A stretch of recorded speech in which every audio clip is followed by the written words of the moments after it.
Hey guys, welcome back to the channel. This is a story about What If Deku Had a Villainous Past Part 1. If you guys enjoy this what if and want to see Part 2, comment down below. And let me know before I start. Please do support for more awesome content and leave a like. And don't forget to subscribe to my channel and also share this video with your friends and check out the description in my playlist. The author of the story 𝗧𝗵𝗲 from fanfiction. So let's start the video. The principal of 𝐬𝐻 High School gathered teachers for a meeting about giving 3 villains a chance. 𝗧𝗵𝗲 the pro hero, or Mr. Principal, gave 3 files to the teachers. 𝗬𝗲𝗧𝗏 the pro hero Eraserhead, 𝗵𝗲𝗃𝗏𝗄 the pro hero Midnight, 𝗕𝗏𝗫𝗫𝗅𝗍𝗍 the pro hero All Might. I strongly believe that we can give these kids a second chance. But I need the 3 of you to be on the lookout. The United States of America is trusting us with these 3 villains. All of them are in a maximum security prison guarded by the best heroes in America.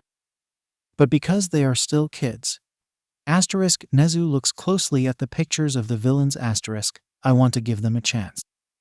**𝗧𝗵𝗲 believes that everyone deserves a second chance, doesn't matter how far they are. Doesn't matter their past. Doesn't matter their evil nature. He looks up at the teachers waiting for an answer. 𝗧𝗏 spoke first. I understand that you want to give these kids another chance. But reading just one of their files, I strongly suggest not doing it. ** puts one of the files on his desk. ** the kids here won't take villains quite fun. Especially in that capacity. 𝗵𝗲𝗃, 𝗕𝗏𝗫𝗃. 𝗧𝗏 looked at the other 2 teachers, and All Might spoke and put one of the files on 𝗧𝗏𝗧's desk. All Might. But the kids need to learn what it's like to be a hero. We cannot define nobody's past. If those kids want to be heroes, let them be. We can reform them. Turn them into their greatest versions of themselves.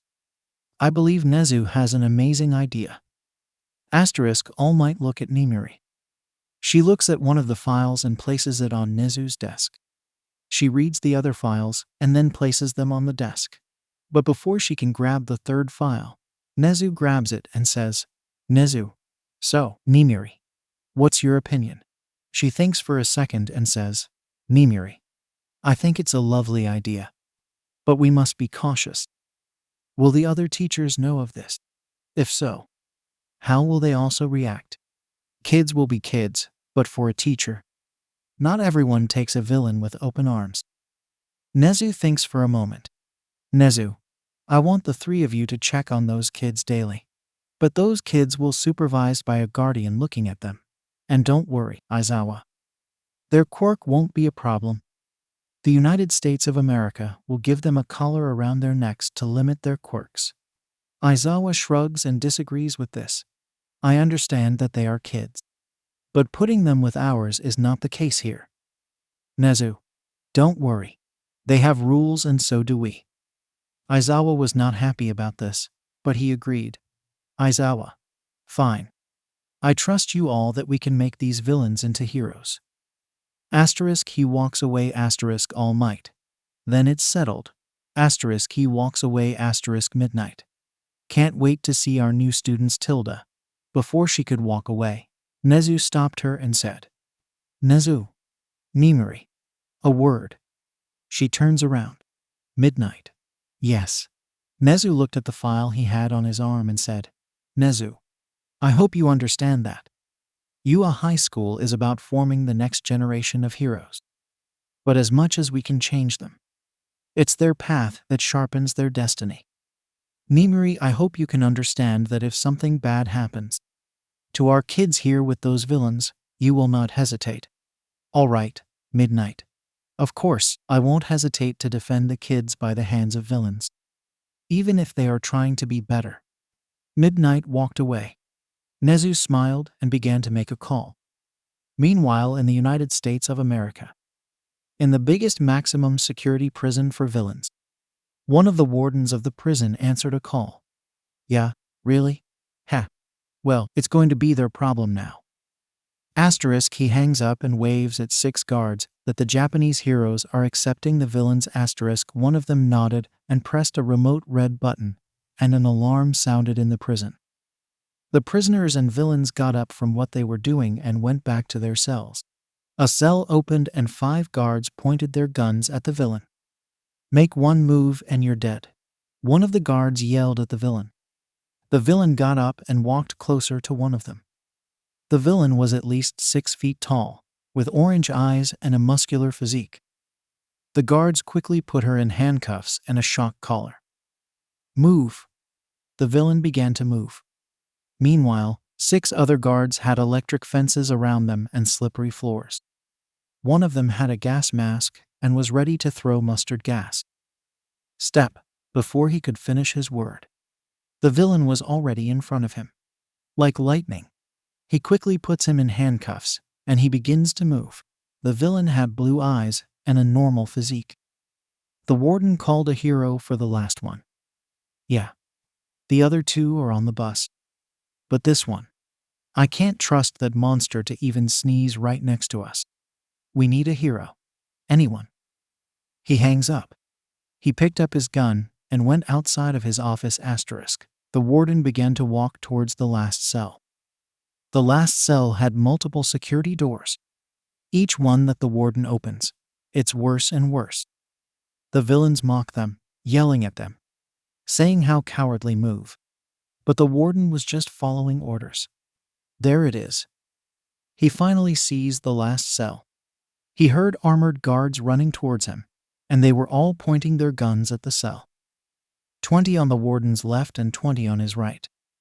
They were all ready to shoot if the villain made a false move.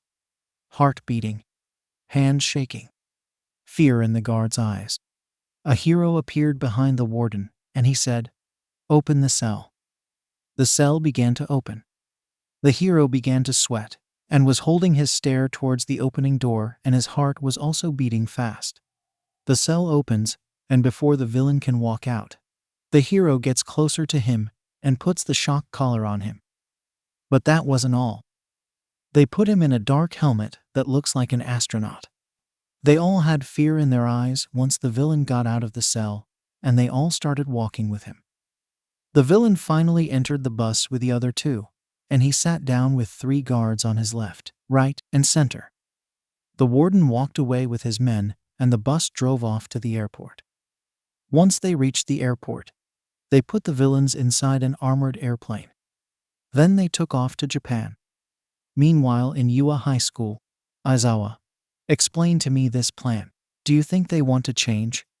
Nezu looked at Aizawa and said, "Nezu, everyone deserves a second chance. How's our future heroes doing?" They both walked into a training room, and the students were training their quirks. Nezu, * gets a notification that they arrived *. It's time for you to tell them. Aizawa took a deep breath and told the children to line up. Aizawa, "Morning class. I hope you all rest today." The bus finally arrived at the gates of the school. Aizawa, "There will be 3 new students that will join us tomorrow, but you will meet them today." The 3 villains had guards around them with weapons. Aizawa, "But on rehab. You may be wondering what's the point of this little conversation." The students that saw the villains walking by were confused, frightened, amazed, stunned. They all saw some handcuffed people with policemen guarding them. Aizawa, "They are former villains." The whole room went silent, murmuring on why villains are entering our school. The hallways, the dorms, the rooms, everywhere the villains go. They were getting stared at. Aizawa, "I want you all on your best behavior. These kids are trying their best for a second chance." The door opens and the 3 villains enter the room. Everyone was looking at them, completely shocked, worried, and questioned this new action. Aizawa was also staring at them as well. Nezu, "Ah, welcome. You must be the new students. Please come in. Only 2 entered the room.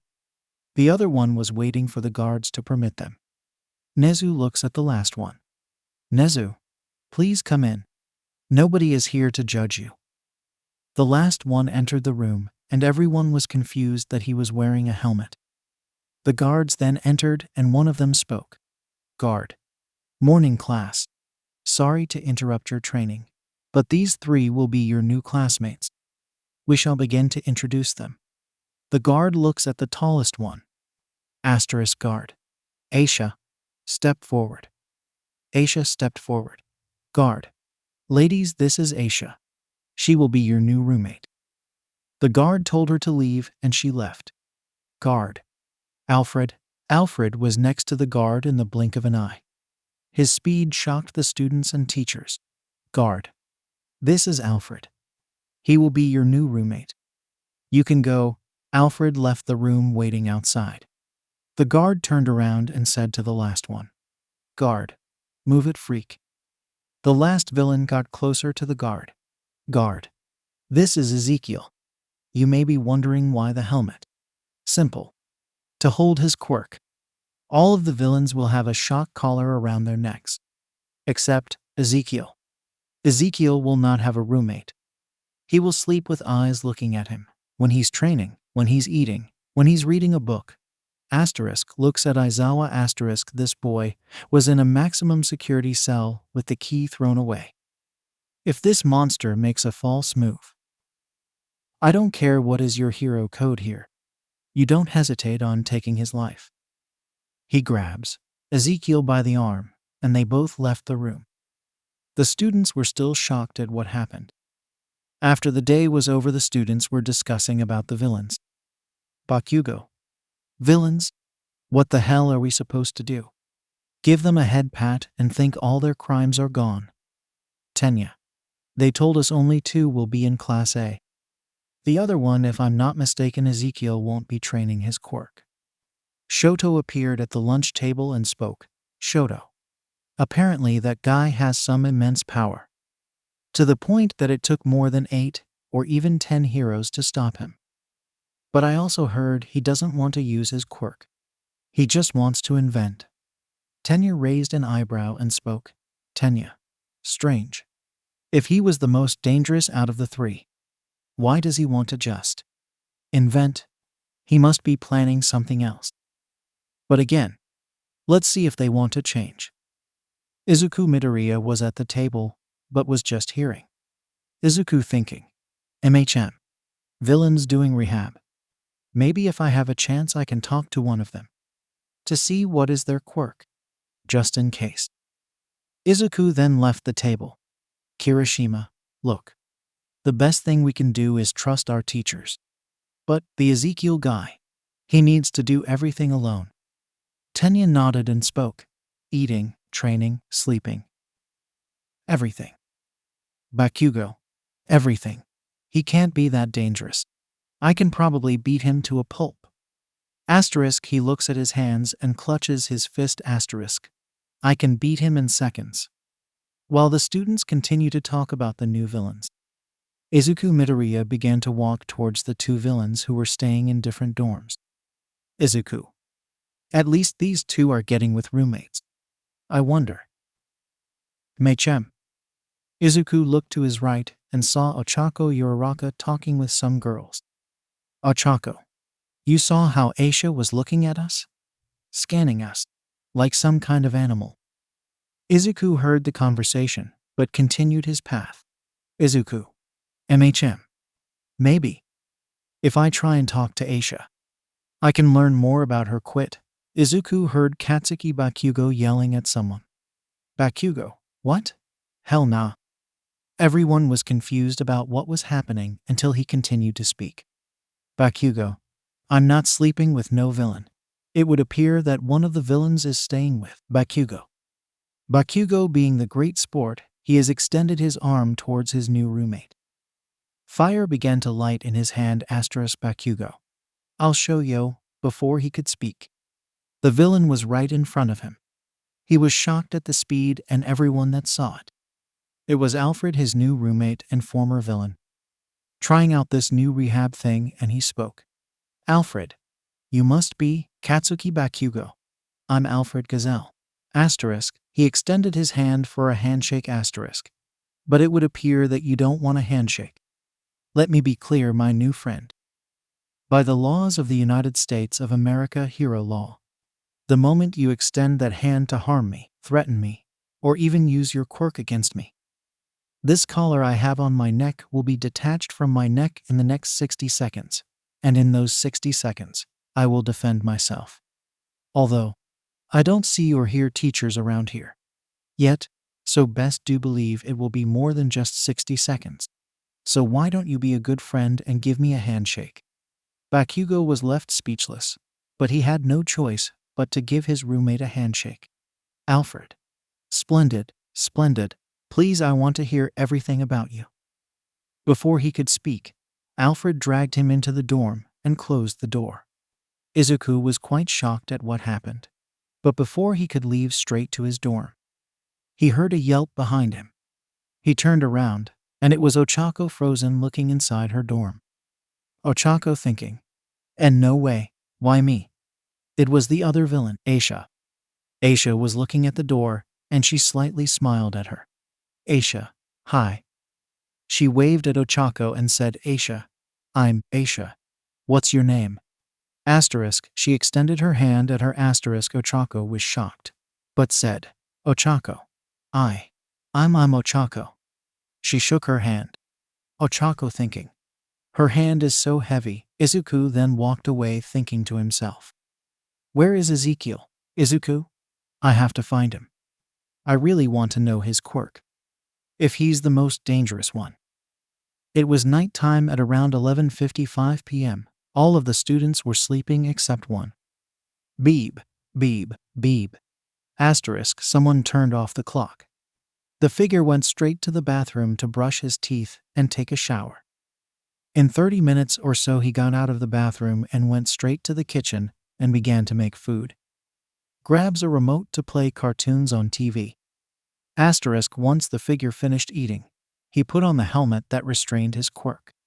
He grabbed his bag and left his dorm. Asterisk, Aizawa was waiting for him. Aizawa. Ezekiel. Right on time for your first night.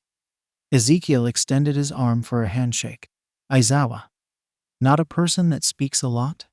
He reaches his hand for the handshake. Before they could go, a guardian appeared behind them and said, Guardian. The helmet doesn't let him talk. Just do your thing and get on with it. We don't want someone like him roaming here. Aizawa. The kid can roam. Unless there's a student not sleeping. Some kids are still working on their studies, so don't be surprised if Ezekiel meets them. The guardian didn't say a word and just followed them. 12:45 am. Aizawa. All right. First thing first. I need to know your quirk. Can you show us your quirk, Ezekiel? Ezekiel didn't do anything. Aizawa. Oh boy. 1:45 am. Aizawa. So you won't use your quirk? Then what are your intentions then? Trying to be good and move on. Ezekiel nods. Aizawa. Maychem. Okay. I heard that you want to invent, right? Help others out? Ezekiel nods. Aizawa. Then follow me. Asterisk yawns asterisk. Aizawa opened a big door and said, Aizawa. This is the development studio. You can do whatever you want here. For the greater good. Ezekiel enters the studio. Before the guardian could follow him, Aizawa stopped him. Aizawa. I want to have a word with him. The guardian was hesitant, but he waited outside. Aizawa then entered the studio and closed the door behind. Ezekiel was curious like a child, touching everything. The suits, armor, and inventions, etc. He looked down and sat on a chair, grabbed a metal pipe, and looked at it closely. Before he could do anything, Aizawa was next to him and spoke. Aizawa. Don't get the wrong idea. But reading your files, I don't blame him. But I also don't blame you. The reason why I want to know your quirk is to see if you can hold it together with it. It wasn't your fault what happened that day. But I need you to understand that you need to become a hero. With that quirk of yours. It's impressive. But dangerous. The tools are over there asterisk. He pointed to his right asterisk. Just don't touch some of the student stuff, all right? Especially with May. You got 2 hours here, all right? I'll give you space. Aizawa walks away, leaving Ezekiel alone with the studio. Ezekiel began to create a gauntlet with the tools he could find. He used everything he could get and not get. Ezekiel's mind was acting fast, for it was looking for something. He looked around, but he couldn't see the perfect tool for it. He saw some goggles, and he took them. He removed the glasses inside the goggles and put them on the gauntlet. He then put the goggles away and hid the gauntlet away. 3:45 am. Ezekiel walked out of the studio and saw that both Aizawa and the guardian weren't waiting for him. He was simply alone. He looked around and was thinking to himself, should he go back to his dorm, or should he explore the place? Ezekiel's mind was extraordinary, but curious. He wanted to explore, but he must follow the rules of the school, so he just went back to his dorm and put his stuff away. 4:45 am. Ezekiel was reading some comic books and watching some cartoons. It would have appeared that he's just enjoying the shows. He put the comic away and started to write some notes for his next class. Reveal quirk. He wrote on the note. He began to question the school act. But also he feels safe here. Who's May? He wrote on the note. Curious on who is this May that the white-haired teacher said? Asterisk. He looks up because a cartoon sound was made asterisk. He chuckles like a child and continues to write notes. Buster Armor. He began to draw an armor the way he wanted to look. He erased some stuff from the notes and drawings. 7:55 am. Ezekiel was getting tired, but he was hearing the students getting ready to leave. He was cautious, but wanted to see them. He gently looked at the closed window he had, and he saw the students walking and talking to friends. He wonders if he could make friends here, or enemies. His mind was making multiple outcomes, but then his eyesight took another interesting view. He saw some girls walking. He raised one eyebrow because he saw a girl that looked like she had some frog face. Confused, he began to write some notes. Frog girl. He looked up and saw a pink girl. Strawberry girl. He then saw a woman with pink hair and his eyes couldn't leave her sight. Ezekiel closed the window and began to write more on the note. Nice eyes. He puts his notes away and continues to watch cartoons. He closed his eyes and dozed off while watching cartoons. Meanwhile, in the development studio. 𝗫𝗫. That's odd. Someone took my armor plans. A few students were looking for their equipment, but they couldn't find them. Someone opened the door, and it was 𝗕𝗏. She opened the door and was confused about why everyone was searching the place. 𝗵𝗃. What's wrong with you guys? She went to her desk, and before she could begin her work, she saw that the glasses of the goggles were gone. 𝗵. Looks like there's a rat around us. She puts the old goggles away and grabs new ones from her bag and puts it on her desk like a camera. 𝗵. Let's see who's the culprit. She breaks the other one and a small chip comes out. She looks around to see if anyone saw her. Nobody did. She puts it in her pocket and continues to do her work. 𝗕𝗏 got closer to her and said, 𝗕𝗏. May they also took some stuff from you? 𝗵. I'll make it again. She was concentrated on something else. 𝗵. But it'll take time. But I'll make it again. 𝗕𝗏 just left and 𝗵 was making some moving devices so she could face the culprit. She knew that their stuff was taken last night, so she made a sensor so that she could face the culprit. In the library, a girl was reading a book. It was Momo Yaoyorozu, a class student. She was peacefully reading her book until Bakugo arrived and sat right in front of her. While reading her book *Momo. Yes, Bakugo slid $10 from the table and said, Bakugo, I'll give you 10 more just for you to get this villain away from me. Just for now, okay? She looked up and said, Momo, which one? The fast on, Alfred sat next to them. Alfred. Morning, I'm Alfred Gazelle. *, he extended his arm for a handshake. *, Momo accepted the handshake and said, Momo, my name is Momo Yaoyorozu. So you must be the student faster than lightning, huh? *, she swiftly grabs the $10. Bakugo left the library fast. Alfred. You bet. I'm the fastest. Nobody can catch me. She chuckles and says, "Momo, did you met 𝗕𝗏𝗄 yet? He's the fastest student here. You two should probably race to see who's the fastest." Alfred laughed and said, "Alfred, I'm the fastest. Asterisk, but his mood changed asterisk, but sadly, I can't." Momo raised an eyebrow. Momo, oh, why's that? Alfred, shock collar around my neck. It holds my quirk to keep up with you guys. Momo looked at his neck and spoke. Momo, 𝗵𝗲, interesting. But I'm pretty sure 𝗕𝗏𝗄 is faster than you. She saw how Alfred's mood changed completely, but he played it off. Alfred, PFF, as if, haha. She wanted to try her luck even further. Continues reading asterisk Momo. You know, Alfred, you can be the fastest student here, but TCH, not be good enough. Alfred. What? His shock collar was beeping. He looks down and calms himself.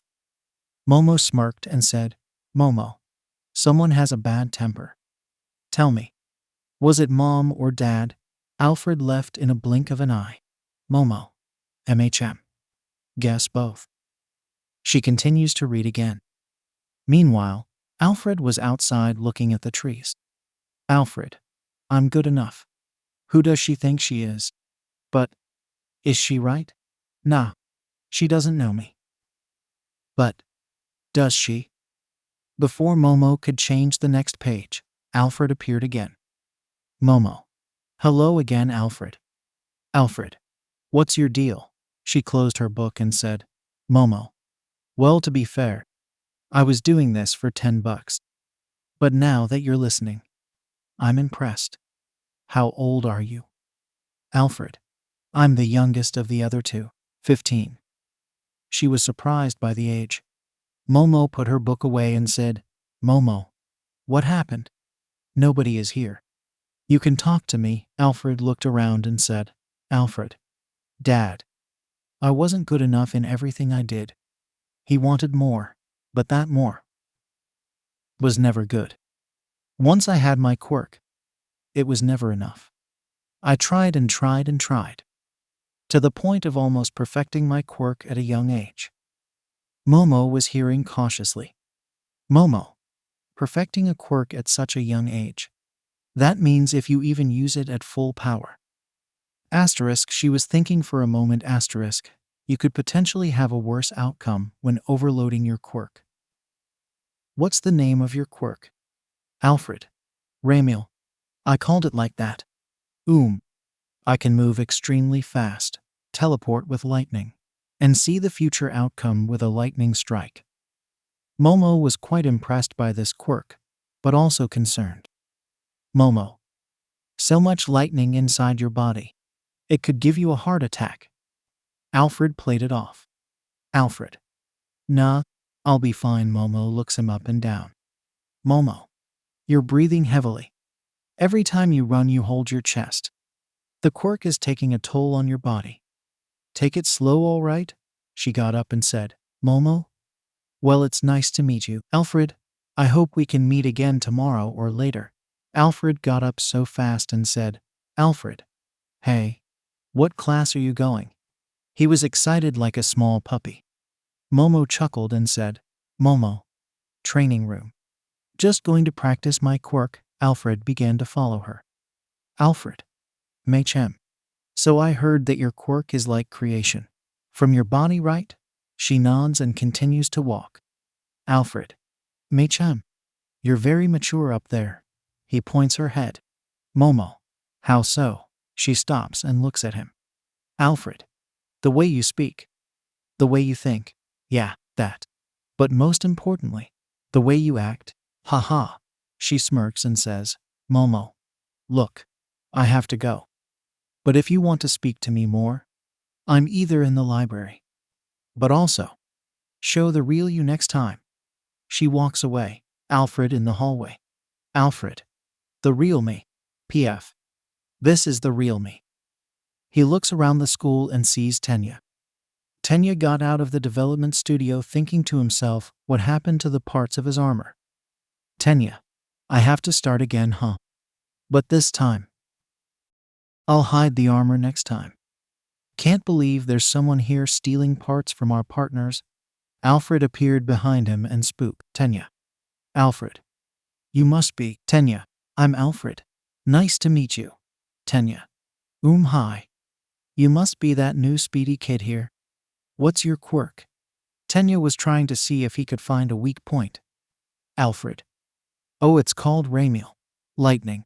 I can move faster than lightning, teleport with lightning, and see the future with lightning. 𝗕𝗏 raised his eyebrow. 𝗕𝗏. Fascinating. Come. Let's go to the training room. Well, it's a gym. Alfred followed him and was confused for the moment. Alfred. Gym? I don't need to lift weights, man. We gotta see how fast we are. You know, a race. 𝗕𝗏 chuckled and said, 𝗕𝗏. That's why we are going there. He sees Midoriya in the distance, and he nods at him to follow them. 𝗕𝗏. Not exactly a gym, 𝐎𝐻. Let's go outside. 2 hours later. The two students were outside and saw other students training their quirks. Alfred? Oh hey. There's my roommate. 𝗕𝗏 sees Bakugo training his quirk and says, 𝗕𝗏. I see. Well, alright. Asterisk drops his backpack. Asterisk, you see that mountain over there? Asterisk points to a mountain in the distance where a couple of teachers are. Asterisk. We have to run over there and wave at the teachers. Alright. 𝗕𝗏 was ready to run. Alfred was excited. He was also ready to run. Alfred. Get ready to eat my dust. A lightning storm appeared in the sky. The students stopped their training and looked up. The teachers were looking in the distance and saw 𝗕𝗏 and Alfred ready to run. Midnight. Are they going to race? 𝗬𝗵𝗲, I guess. Or is it a plan? Midnight looks at 𝗬𝗵𝗲. Midnight. A plan. Asterisk chuckles. Asterisk. I'm pretty sure they're just doing a friendly race. She looks more and sees 𝗕𝗏 giving Alfred a side eye. Midnight. MHA. I think we should step in. Before she could finish her sentence, the two boys ran. Vroom. Asterisk. The sound of two engines was heard in the training ground. One sounded like a sports car and the other a lightning strike. Everyone saw how the two students began to race. Both of them with the same intentions. To win the race. Vroom. Asterisk. 𝗬𝗏𝗄𝐴. Whoa, was that 𝗕𝗏? The girls were in the cafeteria talking about 𝗬𝗏𝗄𝐴's new roommate. Momo. I believe that he's racing the rehab. I wonder who's the fastest. Tsuyu. I still haven't seen the third one. The one with the astronaut helmet. May. Yeah. Strange.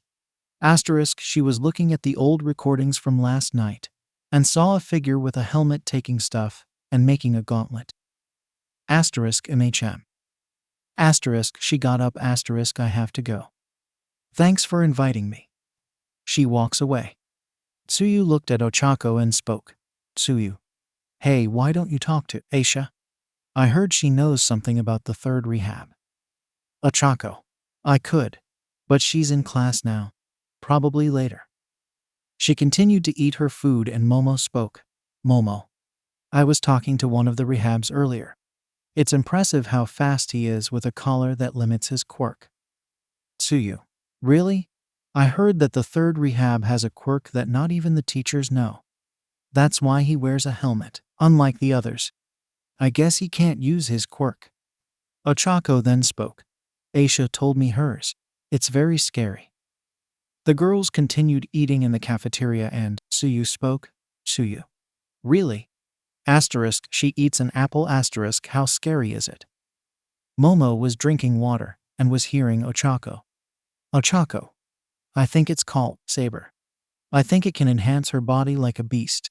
Like having extremely hardened skin, animal-like reflexes, hunting instincts, and, I think, some good eyesight.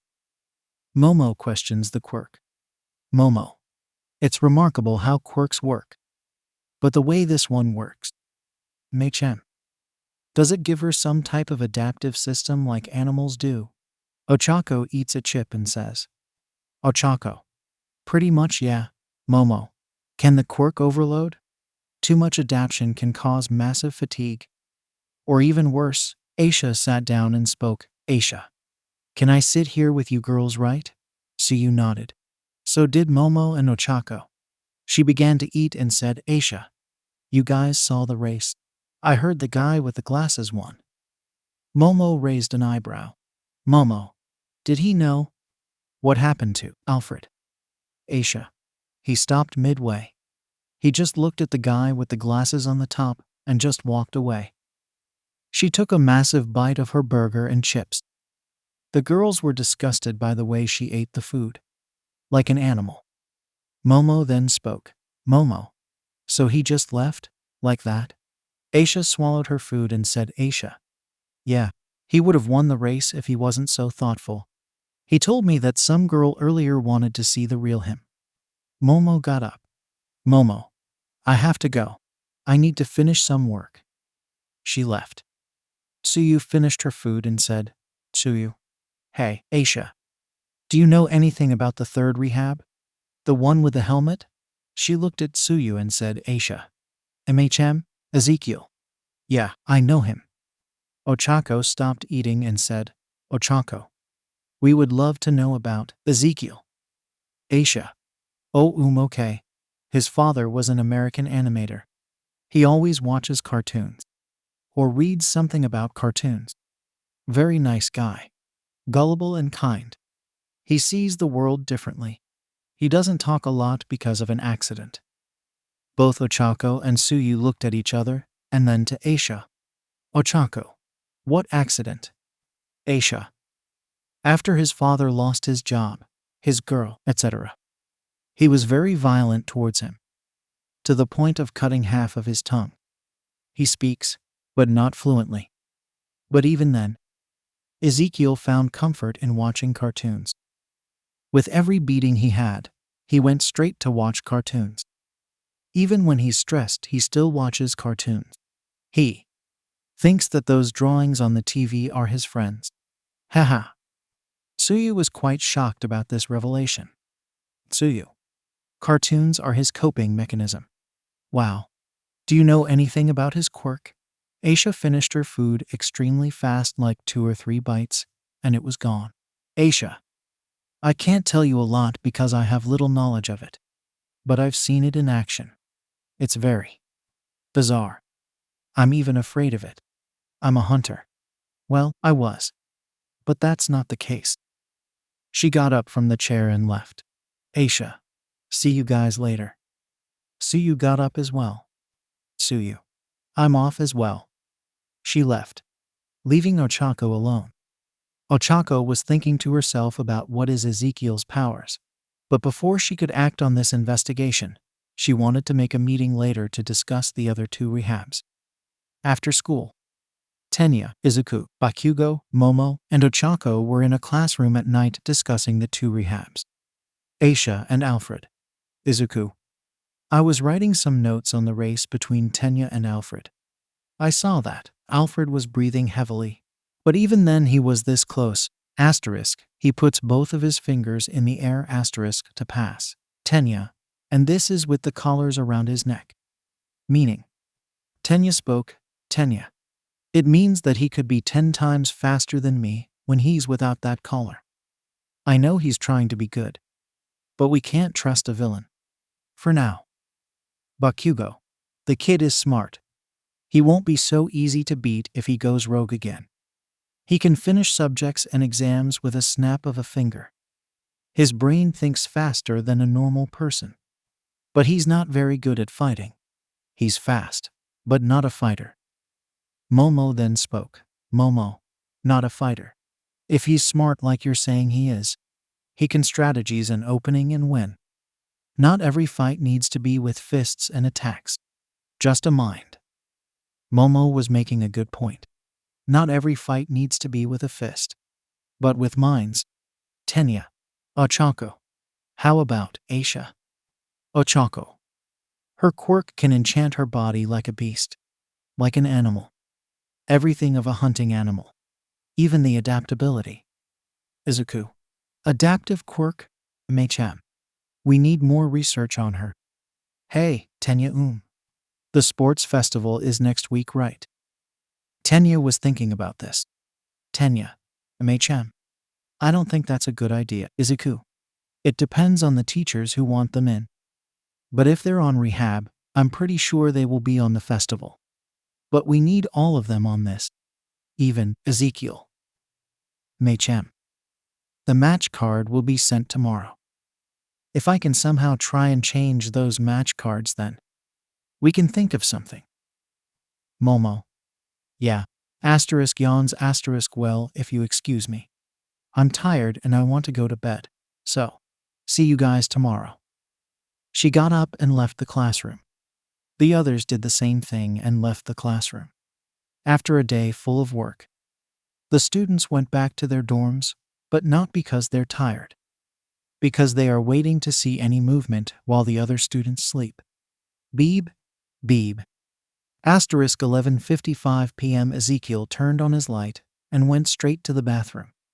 He brushed his teeth and went to take a shower.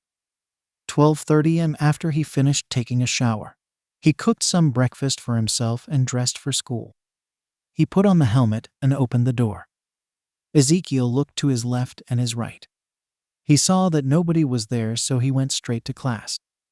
But he didn't realize that he was being watched in the distance by 𝗧𝗑𝗁 and 𝗕𝗏. Ochako and Momo were also looking at the distance. 1:45 am. 𝗧𝗑𝗁 left the class and began to stretch. 𝗧𝗑𝗁 was writing everything 𝗧𝗑𝗁 was doing. 𝗧𝗑𝗁 sat down, took a deep breath, and pulled out a piece of paper. It was his class. He tilted his head confused, and he got up and entered the classroom again. Aizawa was in the classroom, and he saw 𝗧𝗑𝗁. Aizawa. 𝗧𝗑𝗁. Something wrong. 𝗧𝗑𝗁 showed his classes to him. Aizawa was reading it. Aizawa. MHA. You have only 3 classes today. This one. Training your quirk. But you won't do it. MHA. In reality, you have only 1. The other 2 are because of your helmet that doesn't let you do anything with your quirk. Not because you won't do it, right? 𝗧𝗑𝗁 nods. Aizawa handed him the paper of his classes and said, Aizawa. All right, you can go. You're free today. Sees that 𝗧𝗑𝗁 was waiting for something. Yes, 𝗧𝗑𝗁. You can go to the development studio again. Cautious. 𝗧𝗑𝗁 nodded and left. 𝗧𝗑𝗁 was walking towards the development studio with anticipation. He finally arrives at the door and opens it, and he swiftly enters the place. He closed the door behind him and looked at the new inventions that the students did. He was fascinated by the minds of each, and he pulled out a toolbox and opened a wall that his invention was in. He gently puts his invention on the table and begins to draw the prototype of the armor he wants to make. He began to draw the prototype, and after he finished drawing it, he put it on the side and saw an armor in front of him. He grabbed one of the muffles on the armor calves and took it for the gauntlet. He then broke it into 2 pieces and put it in the gauntlet. It took him 10 minutes and was looking at the drawing of the prototype again. Tired and thirsty, he pulled out a scanner from his pocket that made his helmet be released for only 10 minutes. He slowly removed his helmet, and before he could remove it completely, a cup of mug was placed next to him, and he was startled. It was 𝗵𝗲, and she had 2 cups of hot chocolate, and she spoke. May, that's a nice gauntlet. So you're taking parts from our inventions, huh? 𝗧𝗑𝗁 put on his helmet and was looking at her. 𝗧𝗑𝗁 showed her the prototype armor. May, that's a cool armor. You're the 3rd rehab, huh? 𝗧𝗑𝗁, right? My name's 𝗵𝗲. You know, to get more parts you can just go that way, right? There are dozens of parts over there. She pointed at a door that had parts. **𝗧𝗑𝗁 nodded and went straight to the room to get parts. May raised an eyebrow. May. Huh. Not very much of a speaker, is he? She looks at the gauntlet. That's a fine glove. I wonder what can it do? 𝗧𝗑𝗁 arrived with a box of parts and put it on the table. May pointed at the cup of hot chocolate she brought for him, and he nodded. May, just remove your helmet. Nobody is here to judge you. Ezekiel was hesitant but tired. He slowly removed his helmet and made eye contact with her. 𝗵𝗃, cute eyes. She looked away and was drinking her cup. Ezekiel, tea thanks. He quickly drinks his cup and puts on the helmet. 𝗵 got closer and said, 𝗵, all right, you got the gauntlet. Now what? If you need some help, let me know. She went to her desk and began to work on her stuff. Ezekiel was still looking at her and continued to make the armor upper body, arms, chest, and helmet. Every time he would finish a set, he would look at 𝗵. She was kind to him, unlike the other students who were spying on him earlier. He then looked at his toolbox and went to her desk and gave it to her. 𝗵, oh, thanks, but I've already had one.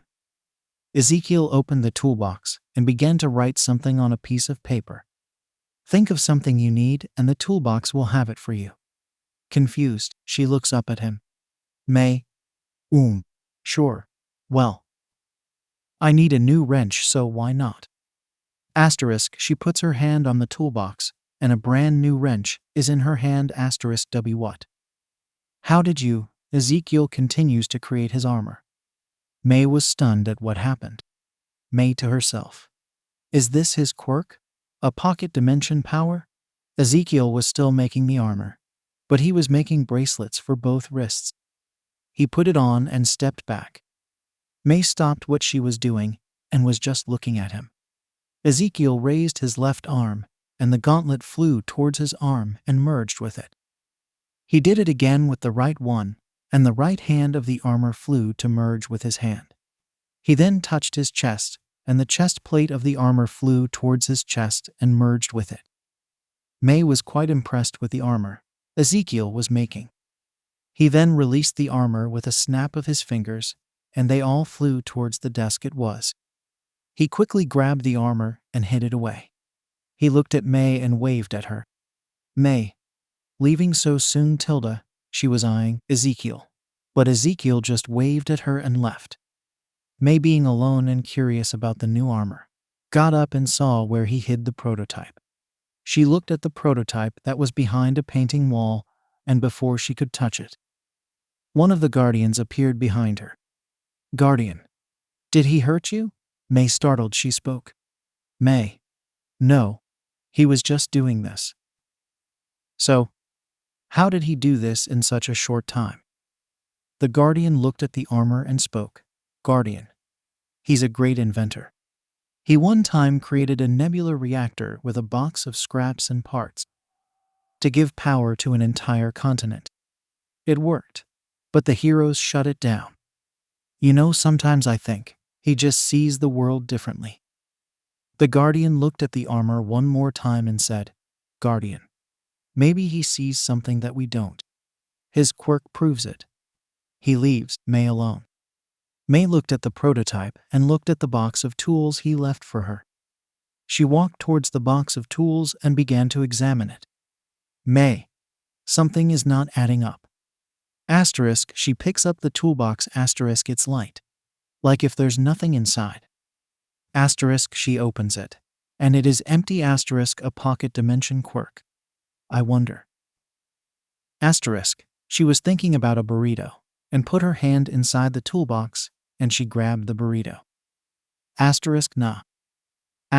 She drops the toolbox on the floor and begins to examine the burrito. No way. It's real. I can't believe this. His quirk is a pocket dimension quirk. She heard someone crying in the studio. 𝗵, hello. She was walking towards the noises and was confused. 𝗵, hey. There's no need to cry. Where are you? Down here, you idiot. She looked down and it was the toolbox. She slowly picks it up and puts it on the desk. 𝗵, what? The toolbox spoke. Toolbox. Now explain to me, why did you drop me? I have feelings, you know. 𝗵 was stunned to speak. Toolbox. Hello? Is there someone home? PF. Kids these days. MHM. He jumps the other way and makes a fit. 𝗵 stepped back. 𝗵. What the foo? Toolbox gasped and spoke. Toolbox. Language, cute eyes. We don't want to clean that mouth with soap.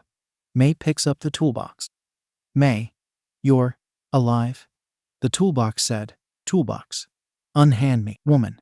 I do not consent to be picked by you. Rah. The tool couldn't do anything. Please. Release me? She walks away with the toolbox. She closed the development studio door and went straight to her dorm. She puts the toolbox on the table. May, speak toolbox. I didn't do it. I'm innocent. Asterisk, he pulls out a picture of his family. Asterisk, please, please. I have a family. May was utterly confused about what he was talking about. May, look. It's already late. I have a class tomorrow. Just don't make any noise, okay? She went straight to her room. A couple of hours later, she woke up by a sound. She looks at the clock. It was 6 a.m. She got up completely tired and went straight to the living room. She opened the door and saw the toolbox singing some 80 songs with a small guitar. MHA. She walked behind the toolbox and just coughed behind him. The toolbox gasped, and with a blink of an eye, he cleaned everything up and made a small couch for him to sit on and was smoking like nothing happened. She raised an eyebrow, questioning the way the toolbox acted. May, morning. The toolbox with the voice of a gentleman. Morning, my dear. Did you sleep well? May, listen. You do that again. I'm going to rip your little tin can skin off. Got that? I'll even send you to a junkyard. All right? The toolbox. Such violence. But I don't want to get skinned alive. I promise to take this one seriously. She picked him up and opened the window. May, last chance. The toolbox then stopped talking and was a normal box. May, oh, she puts it on the desk. May-chan, I'm too tired for this. She went back to her bed to sleep. Midnight was in the teacher lounge reading 𝐒𝐻𝐈 and Alfred's files once more. Midnight. May-chan. Oh wow. Hey, Aizawa, come and read this. It's 𝐒𝐻𝐈's file. Aizawa grabbed the files and began to read them. Aizawa. Yeah. Both parents are Native Americans. Father is an archaeologist and mother is a hunter. Don't see anything weird here. Midnight. Keep reading it. Aizawa continues to read the file. Aizawa. Oh. His father was the one who pushed her to her limits. Huh? Her father, Craven Ali, was just an archaeologist. But her mother, 𝗕𝗏𝗄𝑠 was the hunter. Strange. Asterisk, he reads more. Asterisk, after she developed her quirk, all of her hunts were a success. But her father was still not impressed. Midnight. What a father figure. Aizawa continues to read more. Aizawa. No animal couldn't beat her. Beat her? That's odd. Asterisk reads more. Asterisk. She went to Manhattan and she. Aizawa had his eyes open like an owl, and Midnight got up from her chair and took the file from him. Midnight was reading the file and she did the same. Midnight. She hunted heroes and villains. Her thirst for hunting was because her father was not impressed. Asterisk reads more. Asterisk, it says that she wants to find a worthy opponent to end her life. Aizawa began to question this revelation. Aizawa. Maybe we should have read the files better before accepting these kids. Midnight nodded and began to read Alfred's file. Midnight. Most of these kids come from bad parenting. I feel bad for 𝐒𝐻𝐈. Alfred has some mental problems. Anxiety and depression. When he's with the kids he acts fine, but he needs someone to talk to. Aizawa sat down, drank a cup of coffee, and scratched his head. Aizawa. The kids can speak to him. Asterisk sips coffee. Asterisk look. We are only here to teach them and not get in the guardian's way. Midnight looked at Aizawa and said, Midnight, we can still talk to them. Maybe their files have a past, but right now, they want to change. She put down the files on the table and was thinking to herself and spoke. Midnight. The other one. Ezekiel. He studies at night, correct? Aizawa nods. Aizawa. Yeah, the kid barely talks. But he told me that he had his tongue cut, so he doesn't talk a lot. I think by his father. Midnight gasp. Midnight. By his father. Poor boy. Do you have his file? I want to read it. Aizawa finished drinking his coffee and said, Aizawa. All Might have it. He's preparing for the sports festival next week, so he'll probably be too busy. Asterisk he looks at Midnight with a side eye. Asterisk something bothering you. She began to tap her fingers on the table and she said, Midnight. Have you read his file?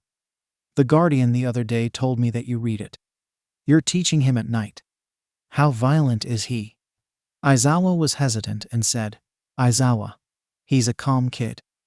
Always asking questions even though it's hard for him. He's very cautious in everything he does. Writing, practicing, training. Although, he's in class H1. Midnight raised an eyebrow. Midnight. Support. Asterisk she leans in forward asterisk support.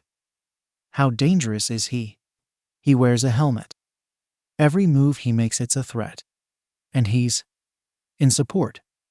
The Guardian told me that he's the most checked out of the others. Aisha, Alfred, he's the most dangerous one. You're telling me that he's in that class? Aizawa. Yeah. The kid is very smart. Too smart. MHA. Midnight leans back and said, Midnight, I want to read his file. Where's All Might?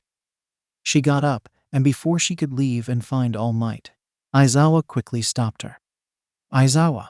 Nimiri, wait. It's complicated, but Nezu gave us instructions about this. She looked at him and spoke. Midnight. Really? Then why didn't he say it when he gathered the three of us? Because all I see is just the other teachers teaching them and having zero knowledge, except of course being ex-villains. Asterisk she walked closer to him asterisk what are you hiding? Aizawa quickly spoke. Aizawa. Nothing. But those kids are still villains. Maybe they want to change, but they still have that evil nature. Nezu told me to look out for Ezekiel, while you and All Might look out for Alfred and Aisha. Midnight.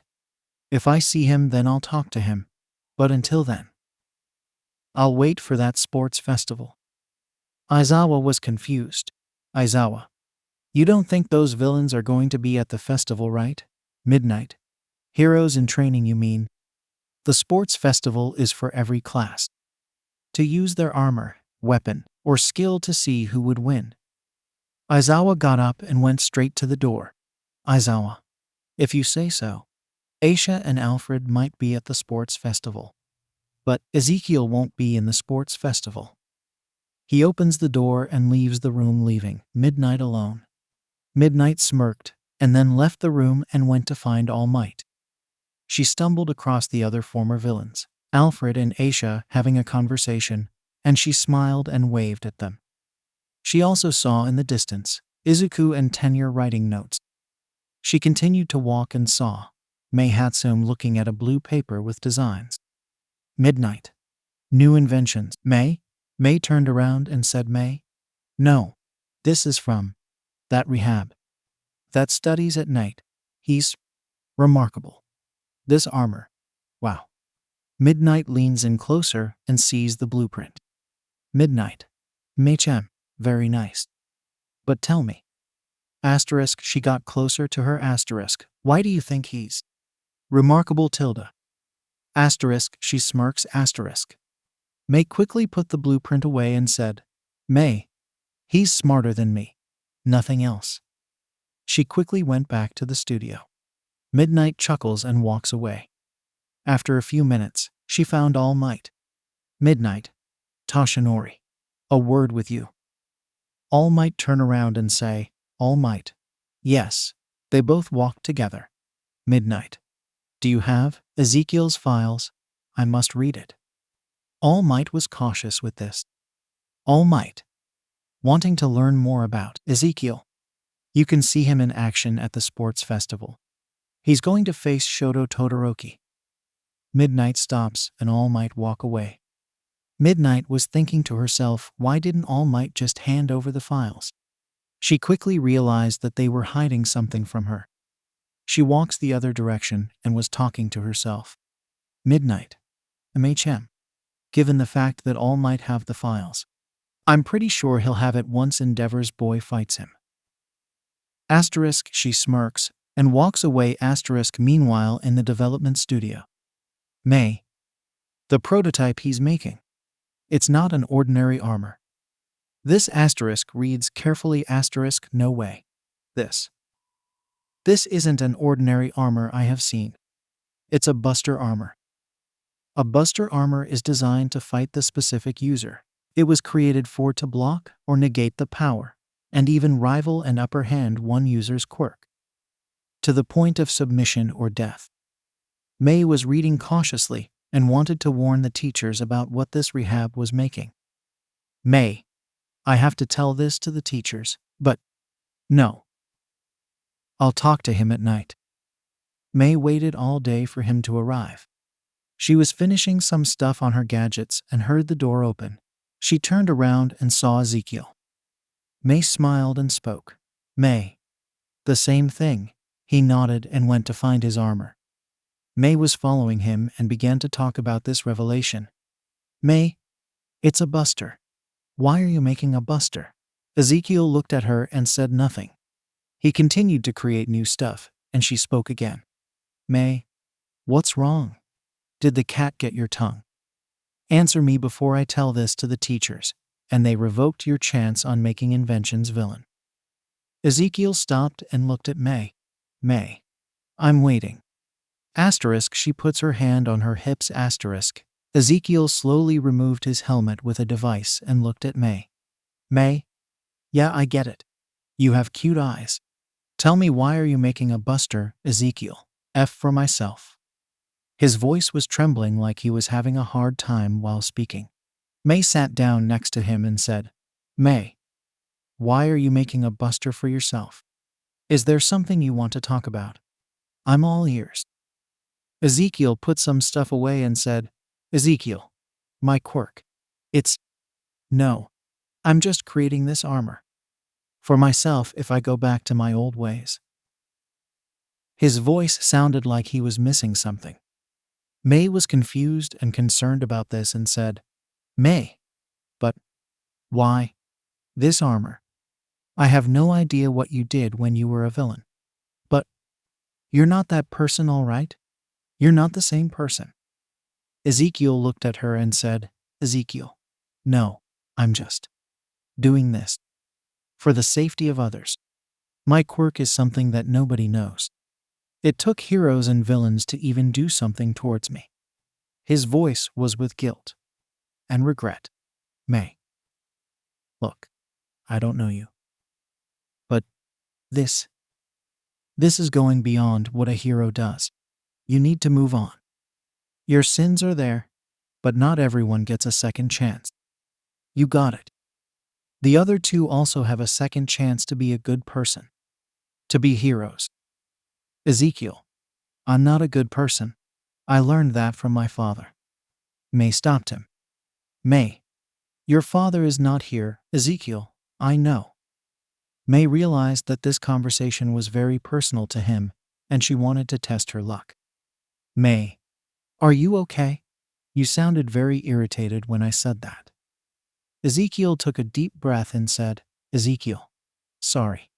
My father was not very kind to me. That's why I talk like this.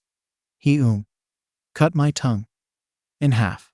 Luckily, with good doctors, I regain a little bit of my tongue, but I'm stuttering. Sorry. It won't happen again. May. No. It was my fault that I said that. Hey. Asterisk, she puts her hand on his shoulder. Asterisk, if you need a friend, you got one right here. But this armor, it's not good. Ezekiel didn't say a word, and he put on the helmet again. Continue to make more stuff for the armor. May, disappointed about this, just got up and went straight to her desk and continued to make some gadgets. Ezekiel looked at her, removed his helmet again and spoke. Ezekiel, I've done things I'm not very proud of. I get it. Creating something to harm yourself in the end is still in our minds. inventors. We are curious to see what's going to happen. He got up and walked over to her. Ezekiel. Although, even if that invention, asterisk, he puts a goggle that he made on her desk, asterisk, harms you, it's still good. May looked at the goggles and said, May, thanks. But an armor that challenges you to death is another thing of harming. It's suicidal. Tell me, what did you do? You know, what made you, you? Ezekiel took a chair and sat next to her. Ezekiel, life. Asterisk, he grabs the goggles and holds them in one finger, asterisk, life finds a way. But my life wasn't sunshine and rainbow. I didn't have a nice family like all of you guys. Most of you guys are just rich or living comfortably. I was in a dark hole. Trying to crawl, asterisk, he made the goggles float, asterisk, each step I made was a wrong choice. But I gained wisdom. Each wrong choice I made was burying me. So I had to crawl. May. Asterisk, he looks at her, asterisk, I don't know what's a hero or a villain. I've seen enough to not know the difference between who's good and who's evil. Corrupted or not. Hobby or fame. A symbol or an embodiment. But learning here made me realize who's who in this world of heroes. I think both parties want one thing. May. Which is it, Ezekiel? To be recognized. He put the goggles on the desk and looked at May. Ezekiel was looking at her eyes. Ezekiel. But what I did in America doesn't deserve a second chance. But if God gave me one chance, I'll take it with grace. I'll do my way of being a hero or an inventor for the greater good. Maybe I'll think of how I can use my quirk, but in a good way. Even if I'm making a buster to defeat, it's not because I went rogue. No, it's because I went mad. I saw the strings that attached us. But I know that only one person will fly that thing. He got up and put his stuff away, and before he could leave, he put on his helmet, looked at May, and left her alone in the studio. May was looking at the goggles Ezekiel gave her. She was looking at it, and she put it on and saw something that completely shocked her. May. What? It's all. Asterisk, she picks up a tool, and the goggles begin to identify the tool, asterisk, futuristic. Wow, that's. But I still don't know his quirk. Think, 𝗧𝗵𝗲, think. The toolbox came back to life. The goggles have a goofy color. Asterisk, the goggles looked very familiar. As if she had seen this art style before, asterisk, what more do I need to learn? So you told me that he mostly watches cartoons. Asterisk, she went straight to his desk and began to search, asterisk, she searched everything on his desk and saw that every drawing he makes looks like a cartoon character. Even with the prototypes and projects. She searched and searched until she stumbled upon a book talking about cartoons. May. MHA. The guy likes cartoons. Asterisk, she opened the book and saw the notes that he had taken. Asterisk go. The notes were like guidance on what to do and not to do. Giving hints and saying things. May. This book. This isn't a normal book. It's a. Wait. The realization hits May, and no way. That's his quirk. It's. I need to tell the others about this. Nobody has ever seen a quirk like this. I need to alert the others. She quickly picked up the book and put it in her bag, and when she opened the door to leave, the sun was out. May was confused. It was supposed to be 12:35 am on a Friday. There's no way it's daytime. She looked to her right and saw a janitor. She quickly got closer to him and spoke. May, excuse me. What day is today? The janitor looked at May and spoke. Janitor, today's the sports festival. It's Monday, miss. He walked away. May was shocked. Her eyes were like an owl. May, he. Accelerate time. May was starting to panic for a moment, but she was trying to figure out why did Ezekiel move time. She quickly looked at her phone to see the match card and saw something that was alert. Match card. Aisha Ali vs. 𝐒𝐭�0𝐁𝐵 Alfred Gazelle vs. 𝗕𝗏𝗧𝗏. May, come on. Not this. She continued to scroll down and saw it. Shoto Todoroki vs. 𝗂𝐭𝐴. May. But why? Ezekiel. Oh, hey May. She looked and turned around and saw Ezekiel in broad daylight. May. Ezekiel. What's going on? Ezekiel. MHM. What do you mean? It's Monday. I heard there's a sports festival or something like that. I'm facing some ice and fire dude. Wish me luck. Ezekiel got closer to her. May. What did you do, Ezekiel? Oh hey, my book, thanks. May. You're a great friend. He took the book away from her, and she was too stunned to speak and saw Ezekiel walking away. May. Your quirk is remarkable. But she follows him. What are you planning? Ezekiel. I told you earlier. What I did in America. I don't deserve a second chance. But I did. He stops and looks at May. I'm starting my redemption. May. I trust you. That's why you weren't affected by it. The toolbox. You didn't take it as an advantage. You stopped questioning me because of the buster and moved along. I'm grateful for you. May was confused. May. But, Ezekiel. You're not going to hurt anyone, right? Ezekiel smiles. Ezekiel. You have my word. I won't hurt anyone. I made an oath to myself. I will be a hero. But I needed to use my little quirk to skip some days. Now, it's time, right, May? Ezekiel. She sees him leave. Wait. Ezekiel stops. May. Just. Please be careful. Did I just say that? Ezekiel then walked away. May. I just met the guy. And you're already catching feelings. What is wrong with me? Sniff. Wait. That smells like perfume. She looks at Ezekiel in the distance. Ezekiel puts on his helmet like nothing happened, and the perfume is gone. The guardian appeared behind him, and the two entered a room to prepare for the battle.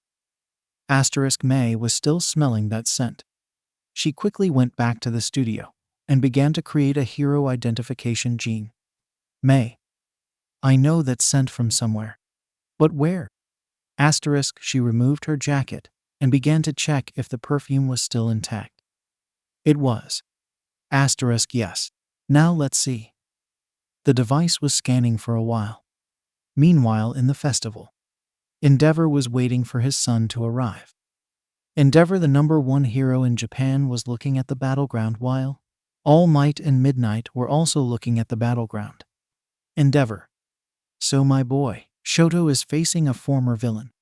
MHM. Very well. The outcome will be the same as always, All Might. Yeah, but the kid has spirit, so it won't be easy for Shoto. Midnight was sitting behind the two heroes, and she saw that All Might had his bag on the chair. Midnight slowly opened the bag and saw a file. Midnight whispering, Bingo. She opens the file. Shoto entered the battleground first. 𝗕𝗏𝗏. That's my son. Meanwhile, in the development studio. Bing. May. Bingo. Let's see. Father. Is Edward Graham an American animator? Alright, not a hero. But he had a quirk. He could pull his characters into reality. Whoa. Fascinating. Alright. Let's see who's your Mo. May got up from her desk, dropping the device. She was shocked at whose Ezekiel's mom was. Meanwhile, in the battleground, Ezekiel was entering the battleground. But before he could fully enter, the Guardian stopped him and removed his helmet. Guardian. Don't lose your mind. Ezekiel, we don't want another incident here. Don't use a lot of power, alright? This is a sparring match. Ezekiel nods, and the Guardian leaves him alone so he can enter the battleground. Ezekiel finally entered the battleground. 𝗕𝗏𝗏. So that's him without the helmet. Momo. Those eyes look familiar. Izuku. Write everything down. We don't know his quirk yet. He had his notes out. Meanwhile, in the crowd, 𝗕𝗏𝗏. All Might, and Midnight were looking above the crowd. 𝗕𝗏𝗧. So that's the kid, huh? 𝗧𝗏𝗧𝗏, don't show mercy. All Might. Heh. This match will be interesting. Right? Midnight. **, he turns around and his eyes are wide open seeing her reading Ezekiel's file. **, All Might. Midnight. Midnight was reading the file and looked at All Might, nothing but panic in her eyes. She put one of her hands in her mouth and was shaking. Midnight. You knew? All Might. Nezu told us to not tell you. Me and Aizawa were the only on Midnight. You knew? **, she dropped the file and got up to see this fight. **, looks on the ground, but he doesn't pick up the file. He is just reading it from afar. The file. 𝗂𝐭𝐴𝐵, half American, half Japanese. Age, 18. Looks at Midnight and looks at the file once more. Quirk. Machem. Tune. He sees a picture. Was shocked as well, but played it off. He looks at Midnight that was panicking. Ha. Well, look on the bright side, Midnight. He has his mother's eyes. May grabbed the device and read it again. May. Father is 𝗵𝗃𝗧𝗵𝗲, an American animator. Oh my gosh. Mother is 𝗕𝗵𝗃𝗧𝗵𝗲, also known as the rated R hero. Midnight. She puts the device away. The battle was about to start. The son of the #1 hero will be facing the son of the rated R hero. Shoto Todoroki Quirk. Half cold, half hot. 𝗂𝐭𝐴𝐵. Quirk. Tune forced. Midnight. That's MI. Huh? But, oh, he's Edwards. Oh my gosh. Was looking at Ezekiel. Oh yeah, he's your son. Look, he has the same eyes as you, haha. Same face. If men fall for you, imagine the ladies here. **, he sees that both heroes are walking towards each other. Shoto. Don't be too stubborn. He's still a villain. Midnight cut him off and said, shut up. He's trying. Oh my gosh. On the battlefield, both heroes got closer to each other. Face to face. Ezekiel. The name's Ezekiel. He extends his arm for a handshake. Shoto. He grabs his arm for the handshake. Was looking in the distance, smirking. Well done. Hahane freezing his hand. Midnight was panicking. She saw that Shoto froze Ezekiel's hand. Midnight. Come on. Shoto looked down and saw Ezekiel's hands heating up, melting the ice. Shoto. Oh. Ezekiel smiled maliciously, revealing razor-sharp teeth. Shoto didn't realize he activated his quirk. Ezekiel. Let's light this candle, 𝗕𝗏 Frost. His voice completely changed from a normal person to a cartoonish character, and with the blink of an eye, he headbutted Shoto and Shoto quickly retreated. Shoto. NRGH, all right. New plan. His quirk is fire. Raised an eyebrow and began to question this quirk. Fire, huh? In the file said something, but I had no idea what it meant. All Might, look at him. All Might. It took me a couple of research to understand Ezekiel's quirk. But I realized something. It's funny. Midnight looked at All Might. Midnight. Funny? How, All Might? His father was an animator for cartoons. Both and Midnight's eyes were wide open. All Might. Ezekiel has the powers of cartoons. Quickly looked at Midnight. You slept with an animator. On the battlefield. Shoto was expecting Ezekiel to make a move, but he didn't do anything. He was just smiling at him. Shoto. The hell is wrong with this guy? Splat. A pie just hit.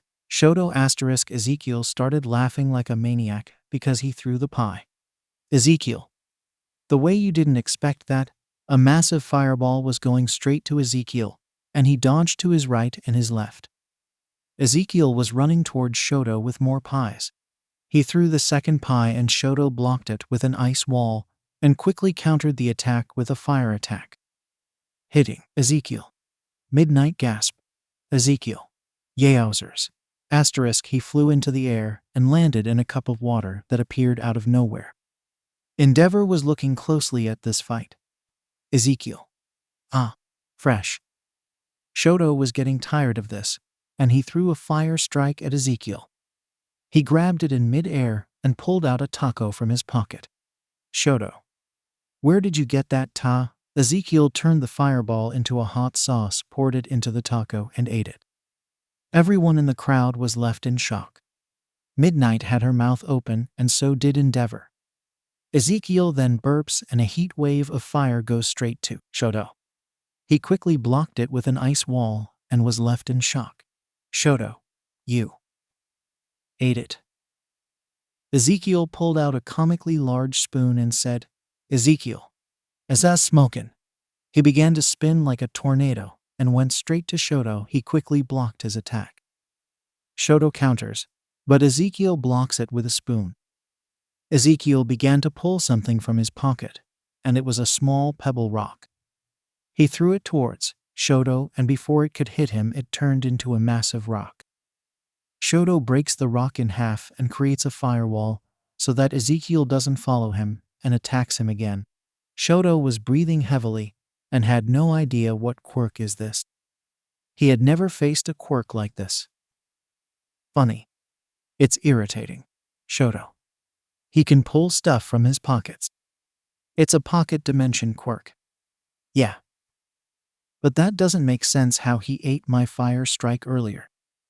**. He sees 𝗬𝐭𝐻 walking towards the firewall, and without a thought, 𝗧𝗏 begins to burn the firewall and make the arena break in half. Everyone was left in a state of shock. *�Endeavor. What's your next move, 𝗧𝗏? All Might, MHA. Midnight. Come on, 𝗬𝐭𝐻. 𝗬𝐭𝐻 was laughing at him and pointing at him. 𝗧𝗏 then shouted at 𝗬𝐭𝐻, 𝗧𝗏, what's so funny? 𝗬𝐭𝐻 pulled out a fisherman hat and a fishing rod. Midnight. What? 𝗬𝐭𝐻 threw the fishing rod at the other side of the arena. 𝗧𝗏 saw the bait and hit a boulder that was next to him. 𝗧𝗏.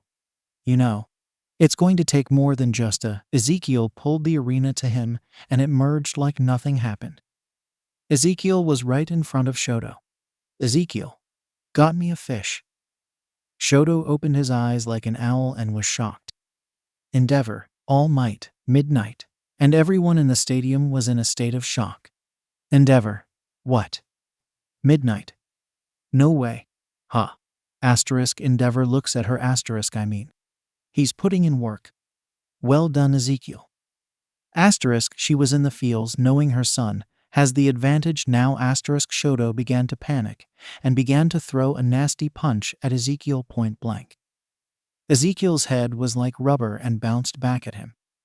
𝗧𝗏 stumbled for a moment, but he mixed both of his quirks at the same time, throwing 𝗬𝐭𝐻 and trapping him in an ice wall. 𝗧𝗏.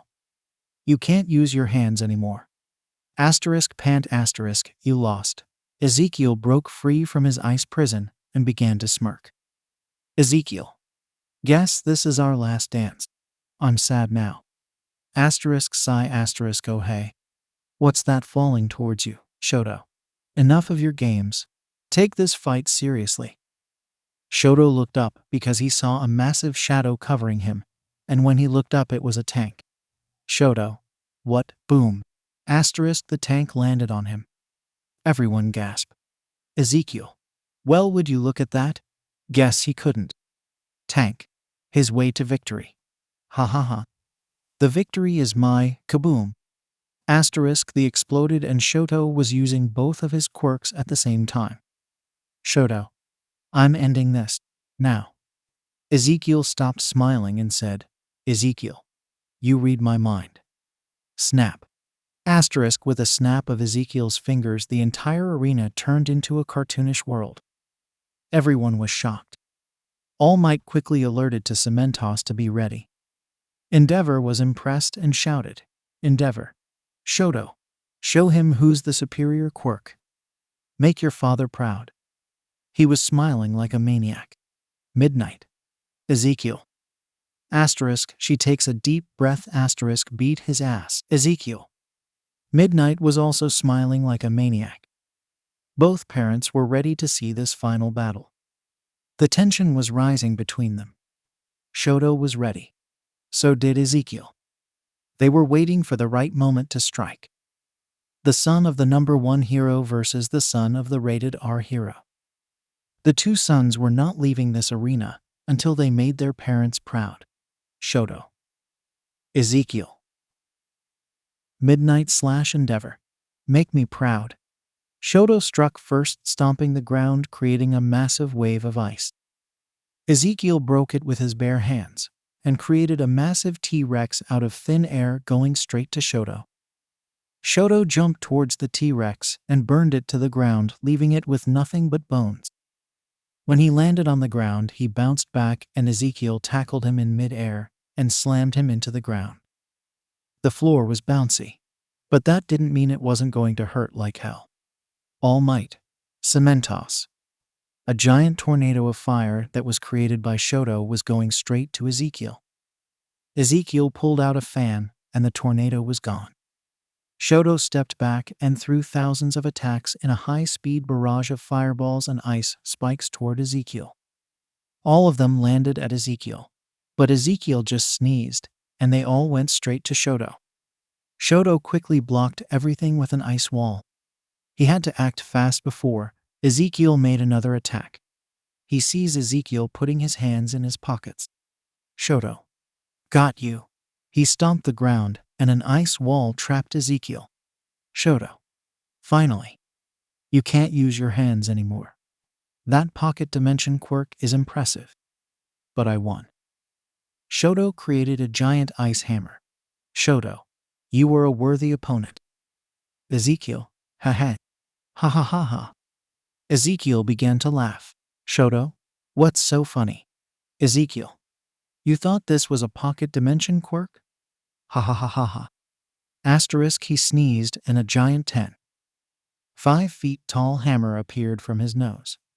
Asterisk, 𝗬𝗏𝗁 broke free from the ice prison once more, grabbed the hammer and said, 𝗬𝗏𝗁, mine's bigger. The hammer was towering over the ice hammer that 𝗬𝗏 created. 𝗬𝗏 quickly created a shield as well, and he began to charge 𝗬𝗏𝗁 with full force. 𝗕𝗏𝗏. Come on, 𝗬𝗏. 𝗬𝗏𝗁 was charging the hammer and began to walk towards him. Midnight. Come on, 𝗬𝗏𝗁. 𝗬𝗏𝗁. Live with honor. The hammer was burning. 𝗬𝗏 was getting closer and closer to 𝗬𝗏𝗁 with so much speed. But 𝗬𝗏𝗁 was just walking. 𝗬𝗏𝗁. Die. Asterisk, 𝗬𝗵𝗲 began to create a barrier before they could clash. Asterisk, 𝗬𝗏. Show me what you got. 𝗬𝗏 broke the other half of the barrier 𝗬𝗵𝗲 created. 𝗬𝗏𝗁. With glory. For the Crusaders. Kaboom. The impact of the two destroyed the barriers that 𝗬𝗵𝗲 created. A cloud of massive dust was covering the arena. Once the dust was settled, everyone was shocked. 𝗕𝗏𝗏. No way. Midnight. What? All Might. That was just a shockwave. 𝗕𝗏𝗁. We have never seen a quirk like this before. 𝗬𝗂𝗁. 𝗬𝗏𝗁 didn't even touch him. 𝗬𝗏 had his eyes closed, and when he opened it, he saw that both his shield and hammer were gone. But he saw that 𝗬𝗏𝗁's hammer was right in his head. 𝗬𝗏𝗁. Good fight. The hammer disappeared and 𝗬𝗏𝗁 just blew a pink-colored aroma from his body towards 𝗬𝗏. Midnight. Wait. 𝗬𝗏 fell asleep on the ground, making 𝗬𝗏𝗁 the winner. 𝗬𝗏𝗁. But you're not the only one that can use both of your parents' quirks. 𝗬𝗏𝗁 walked away. Midnight was in shock and looked at 𝗕𝗏𝗏. Midnight. He just, oh my, huh. Asterisk, 𝗕𝗏𝗏 was disappointed. Asterisk, I mean. Great match. Haha. 𝗕𝗏𝗏 took a deep breath and smirked. 𝗕𝗏𝗏. My boy made me proud. You should meet yours. He won. He walked away. All Might was looking at Midnight. All Might, I think it's time. Asterisk, he picked up the file and gave it to her. Asterisk, I'm sorry. It's time to see your son. Midnight took a deep breath and walked away looking for her son. Meanwhile, in a locker room, the Guardian was talking to Ezekiel. Guardian. Nice one, kid. You didn't lose control. So ready. He had the helmet for him. Ezekiel. Yeah. Before the Guardian could put the helmet back on, Midnight appeared and said, Midnight. Can I have a moment with Ezekiel? Without that. The Guardian nodded and left the locker room. Midnight was too scared to speak to him, but she still did. Midnight. I just wanted to say. Reading your files. I'm sorry. I'm sorry I left you and your father. Edward. I was young and stupid. When I got pregnant and gave birth to you, I left. Ezekiel was confused, but he realized who was this woman. Ezekiel. Mom, he got up from the bench. Midnight. I understand that you hate me, so go on. Say something. Anything. Insult me. Anything. Ezekiel was right in front of her. Midnight. So, what are you? Ezekiel hugged her. Ezekiel. Mom. Asterisk, he started to cry. Asterisk, Midnight had no idea what to do.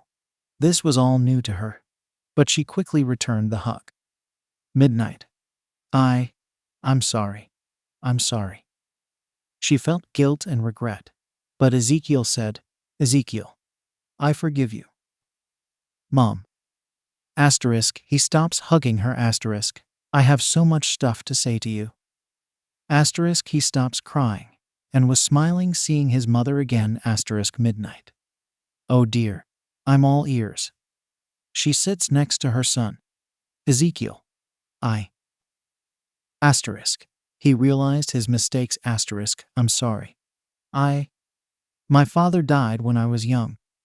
I had nobody. I did those things. Asterisk, his eyes were starting to get watery. Asterisk, Mom. I'm sorry. Midnight. It's fine. You're in rehab. You're going to be fine with me. Your mother is here. That quirk of yours. It's from your father, right, Edward? Ezekiel. Yes, Mom. From him. I also have yours. My father never stopped talking about you. Even when things weren't good. He missed you. Midnight was trying not to cry, but the pain she felt inside was cutting her deeper and deeper. Seeing a son that she had never seen was on rehab, having scars on his body. Midnight. Ezekiel, my son. What happened in New York? Ezekiel was trying not to cry, but he couldn't hold it. Ezekiel. My quirk is unstable. I can't control it. If I keep using it, I'll go mad. Mom. I killed. Midnight gave him a hug and a kiss on the cheek. Midnight. Breath. Ezekiel. I killed the heroes. The villains. I destroyed New York. Mom. When I woke up from the madness, I saw them. Their bodies. On the ground. One called me. Asterisk sniff asterisk a monster. Asterisk Ezekiel was crying on her mother's shoulder. Midnight was calming him down and said, Midnight. Ezekiel. It wasn't your fault. Your quirk is fascinating, but we need to hold that power. All right? I'm putting you in Class A. I'll be looking out for you. I promise. Ezekiel. All right? He stops hugging her. Ezekiel. I'll use my helmet more. I also take some pills for mental problems. He got up and walked away. Midnight was relieved that her son forgave her, but she still felt that guilt and regret that she wasn't in his life. Endeavor. I need a full explanation of who's Ezekiel. A couple of heroes were in a meeting talking about the raw power of Midnight's son. All Might. 𝗂𝐭𝐴𝐵 is Midnight's son. His power how I see it. It's the power of cartoons. The pro hero Snipe was in the meeting. Snipe. The kid just changed the entire arena into a cartoonish place. There's more than just cartoon powers, All Might. You saw how he easily beat Endeavor's bow. Endeavor lights his flames for a moment. 𝗬𝗵𝗲 was looking at Endeavor. 𝗬𝗵𝗲. He won fair and square. Both students did their best. Endeavor spoke. Endeavor. He disrespected my son. With the laughs and the jokes, the kid completely changed his surroundings. He walked past his quirk like dust. Endeavor was furious about the outcome of the match. Endeavor. The tank. Where did that tank come from? He just created in mid-air like nothing. Snipe then spoke. Snipe. When he pulled the arena. All Might. Aizawa. Why didn't Nezu tell us about him? Because he's Midnight's son. Because he's in rehabilitation. Midnight walked in and sat down on the meeting, clearly that she was crying about this. Midnight. 𝗵𝗃𝗵. She couldn't say anything. She was just thinking about what her son told her about New York. Midnight didn't say a word. Aizawa spoke. Aizawa. He studies at night. He doesn't interact with anyone besides me. Midnight then spoke and said, Midnight. He talks to a student in the development studio. Aizawa looked at her and said, Aizawa. Why didn't you tell me that? Midnight looks at him and says, Midnight. Why didn't you tell me that was my son? The tension was rising in the room and Snipe quickly spoke. Snipe. Look. Let's all calm down. First thing first. Endeavor. Your son lost, that's final. If you don't like it, we don't care. Move on. Endeavor got up and left. Second of all. All Might and Aizawa, it would have been better if you two should have told her about this. I don't care about Nezu telling you two to hide it from her. She was going to find out sooner or later. And third. Midnight. You don't remember giving birth to your child. What happened? They told you he died on birth. Did the father erase that memory of you? Midnight stopped him and said, Midnight. When I was in America, I slept with some animator, okay? Yeah, I got pregnant, not my finest achievement. When I gave birth to him, I gave him away. I intended to be a young hero, not some mom. Look. I regret it. Now that he's here, I just want to be a mom, okay? I'm sorry. She got up and left. Snipe looks at All Might and Aizawa. Snipe. Not your finest moment, huh? Look. If the kid wants to change, then let him be. But let him speak to other students. Maybe he just wants someone to talk to right now. His mom is here. Let her be a mom for once. Snipe got up, and before he could leave he says, Snipe. Nezu trusts you more than anyone here. So do yourself a favor. He opens the door. Act like a human being. I don't care what they did in their past. If they're willing to be heroes, I think they have a good heart. He leaves the meeting, leaving All Might, 𝗬𝗵𝗲, and Aizawa alone. Meanwhile, in the crowd, a couple of students were still talking about the first round. Even though multiple rounds were already over, they want to see who's next. Mina. I can't believe Todoroki lost. I thought he had that in the bag. Mina Ishido, a student in training, was curious about who was going to face the next rehab. Minta. Not gonna lie. Shoto did not have that in the bag since the very start. But who am I to judge? I would have gotten beaten in seconds. Minoru Minta, another class, a student, was telling Mina that the match between Ezekiel and Shoto wasn't even close. Tenya and Izuku were talking about the first match. Tenya. He turned the arena into a cartoonish place. But no. We need more research on him. We need to befriend him. Izuku stopped writing and said, Izuku. I think that's all we need. For now. Let's just stay low and just check the others. Tenya. He's the most dangerous out of the others. We can't just let this pass, Midoriya. Both Izuku and Tenya were in a locker room because Tenya was also getting ready for his match. But Izuku was slowly disagreeing on this subject. They think they just need to scan the other two for now. Izuku. Look, man. I know we can't trust villains. But something tells me that Ezekiel knows that we were spying on him that day. We have to stay low for him. Tenya sighed and nodded in agreement. Tenya. Maybe you're right. But for no asterisk, he realized that a part of his armor was missing asterisk, of course. Asterisk psi asterisk Izuku was looking at the screen waiting to see who was next. Meanwhile on the battlefield. Kirishima. All right. You got this. You got this. Come on. Let's do this. Ijiro Kirishima, a Class A student who was training to become a pro hero, walked towards the battlefield. The crowd was cheering on for this upcoming battle. The Red Riot, an unbreakable sheer will to save civilians and friends, steps first into the battleground. Mina. Oh hey, Ijiro, it's up. She began to cheer for him. Minta. All right, Kirishima. Let's see who's your op. Aisha stepped forward. Minta. Oh holy, look at those muscles. That physique. She's an Amazonian goddess. Holy. Momo slapped him on the back of his head. Aisha Ali stepped forward to the battlefield. The unspoken hunter. No prey has ever escaped her. No hero has ever escaped her. No big, no small. The hunter is an unbreakable animal that will not stop until she has her prey on her plate. Aisha was towering Ijiro by a lot. She was 6 feet tall and Ijiro was only 5'7". Ijiro looked up and said, Kirishima, oh man, you're tall.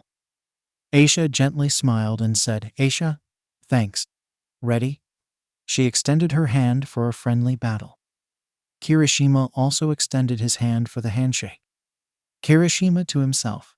Shoto tried to freeze the other rehab hand. That didn't work out. Mei-chan, maybe. A headbutt would work on her. Or just be a man and let go of her ha. She didn't let go of his hand. Kirishima. Mei-chan. Aisha. You're not scared hitting a girl. Kirishima headbutted her and she let go. She stepped back and smiled. Kirishima. Yeah, about that. He started to harden. His body turned into a rock with razor-sharp parts in his body. Momo was looking at this match cautiously. Momo. Ochako. You said that her quirk is an adaptive quirk, correct? Ochako? Yeah. What's wrong? Aisha smirked. Aisha. Look at you. Asterisk, she licks her lips like she is tasting his blood. Asterisk, guess, I'll have to make this enjoyable. Aisha's eyes turned green like a tiger and her body mass and body were steaming. Mina.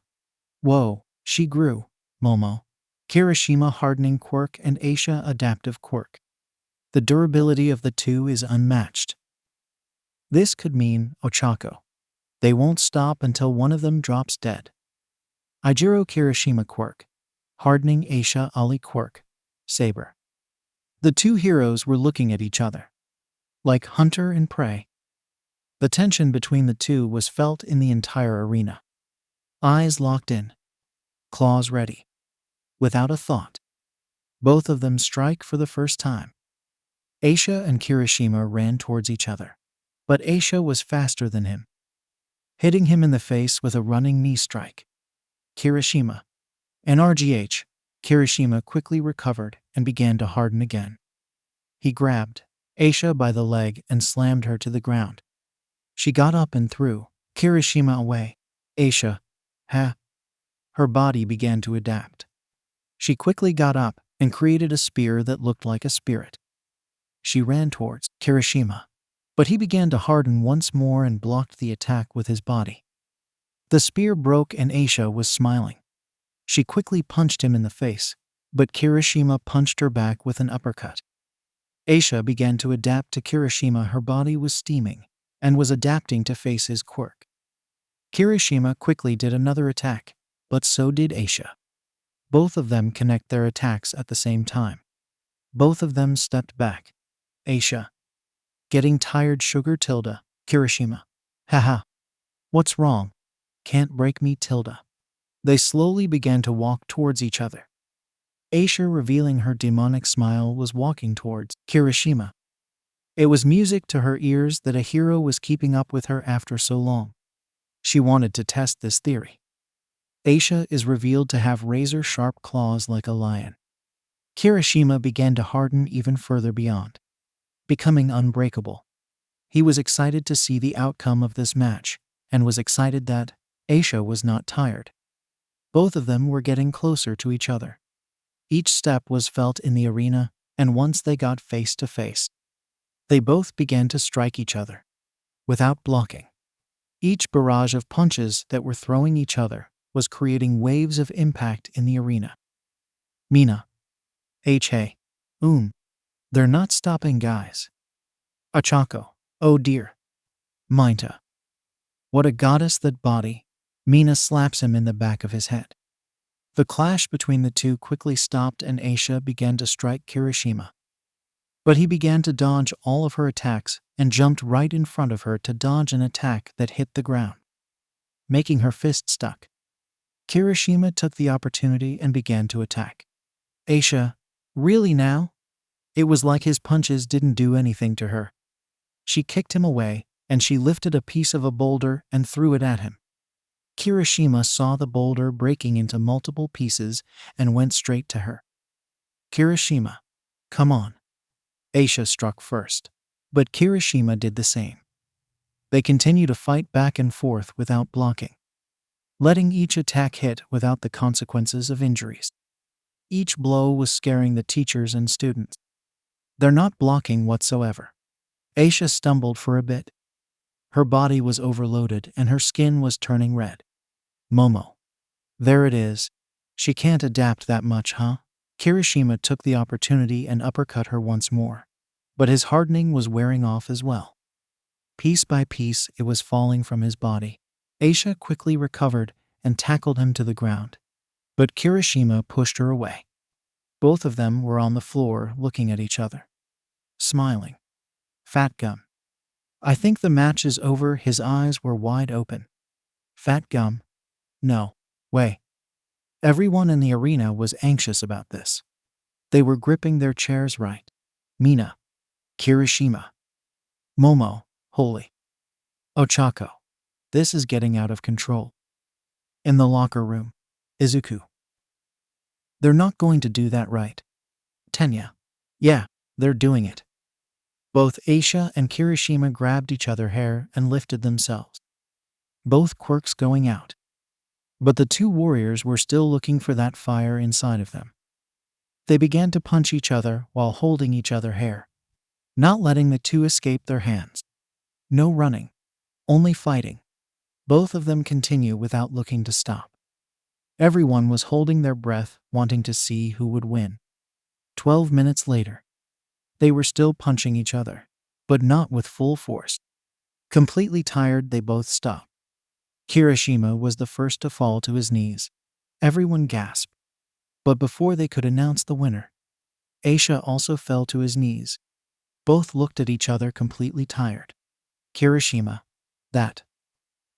Asterisk pant asterisk was. Asterisk pant asterisk good. He completely fell. 𝐒𝐻𝐈. Asterisk pant asterisk. Yeah, we should. Asterisk pant asterisk try this again. She also did the same thing.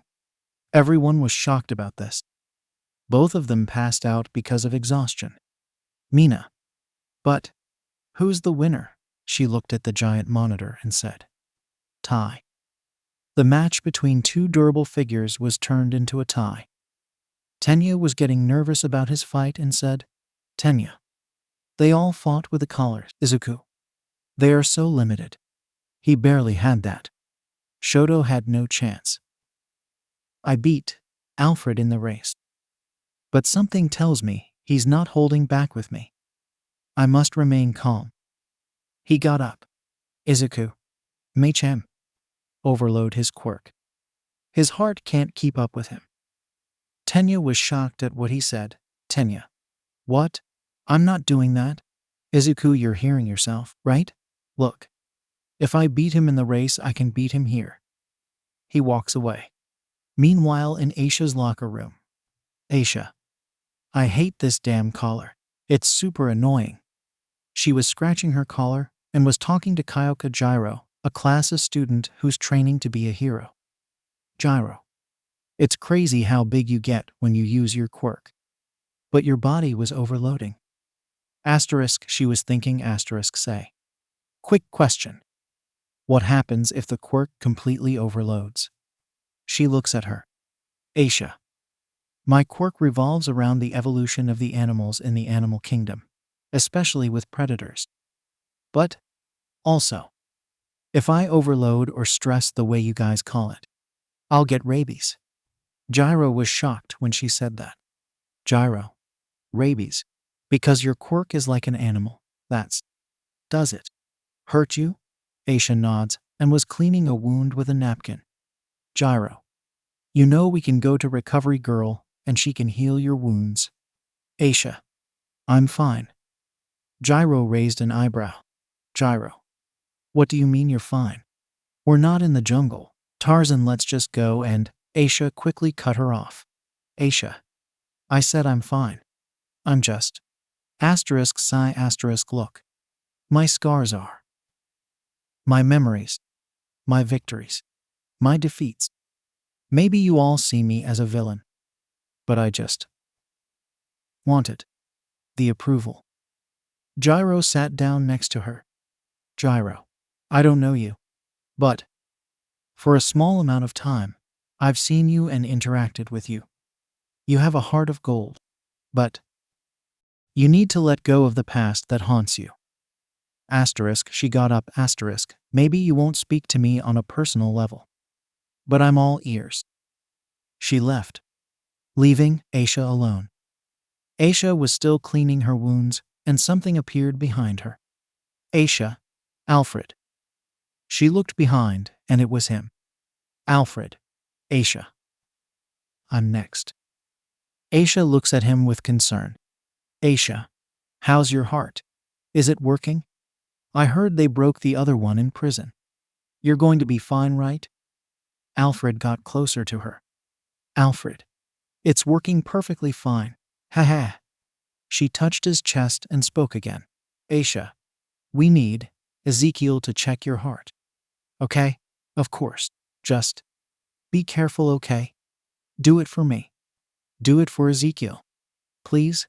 If you can't keep up, just don't overdo it. Please. Alfred gently smiled and nodded. Alfred, I promise. I promise I'll be fine. Alfred with a blink of an eye left 𝗧𝗑's presence. 𝗕𝗏 entered the battlefield. So did Alfred. 𝗕𝗏, may the best man win. He didn't get closer to him. He simply waved at him and was ready to fight. He put a fighting stance. Alfred didn't say a word and only did a running stance. 𝗕𝗏 was confused about this, but he quickly did a running stance as well. Both of them were ready to fight. A lightning storm appeared in the sky. The stadium was going to close the ceiling, but a lightning strike quickly hit Alfred. Boom. *, he didn't move at all. The lightning was all over his body. 𝗕𝗏 was waiting for the signal to fight. Alfred was breathing heavily. Momo. Okay. I didn't know the literal lightning would strike him down like that. 𝗧𝗑 was looking in the locker room. 𝗧𝗑, MHA. Ochako was behind her, and she said, Ochako, you two know each other. 𝗧𝗑 turned around. 𝗧𝗑, he's my little brother. I will lose my mind if something bad happens to him. She continues to watch the fight. Ochako was also looking at the fight. The ceiling was closing. 𝗕𝗏 Ida quirk. Engine Alfred Gazelle quirk. Raimiel, the ceiling finally closed, and with a blink of an eye, the two speedsters ran into the battlefield. Silence at first. No movement. No sounds of two engines. Nothing. May was looking in the crowd. May. I modified his armor to an extent. After, 𝗬𝐭𝐴ZZKiel took his old mufflers and legs. I've upgraded it, with more resilience and the speed. His armor can take it. But I don't know if Ida can. Maybe boom. Asterisk the sounds of two engines clash on the battlefield and silence then appears. May. Fascinating. Even with a shock collar, he's keeping with 𝗕𝗏𝗄. May began to use her quirk to zoom in on the battlefield. Boom. Asterisk another sound of thunder and lightning was struck down on the battlefield. 𝗕𝗏𝗄 and Alfred were moving so fast that it looked like a thunderstorm. The sounds of two sports cars hitting, and the sounds of a lightning strike blocking. Both of them were making fireworks with each clash. Each clash sounded as if the sky was falling apart. Boom. Asterisk 𝗕𝗏𝗄 strike. Alfred. He stumbled, and everyone saw him falling to the ground. Alfred. Come on. Think. Think. Asterisk kaboom. Asterisk a lightning strike hit him, and he began to move. All might. They closed the ceiling. Yet. He got struck by lightning. Huh. Boom. Asterisk 𝗕𝗏𝗄 stumbled with a strike that Alfred did, and he was finally shown. 𝗕𝗏𝗄. NRGH. My legs can't keep up with him. Alfred appeared in the distance. Alfred was holding his chest and breathing heavily. Alfred. What's wrong? Asterisk pant.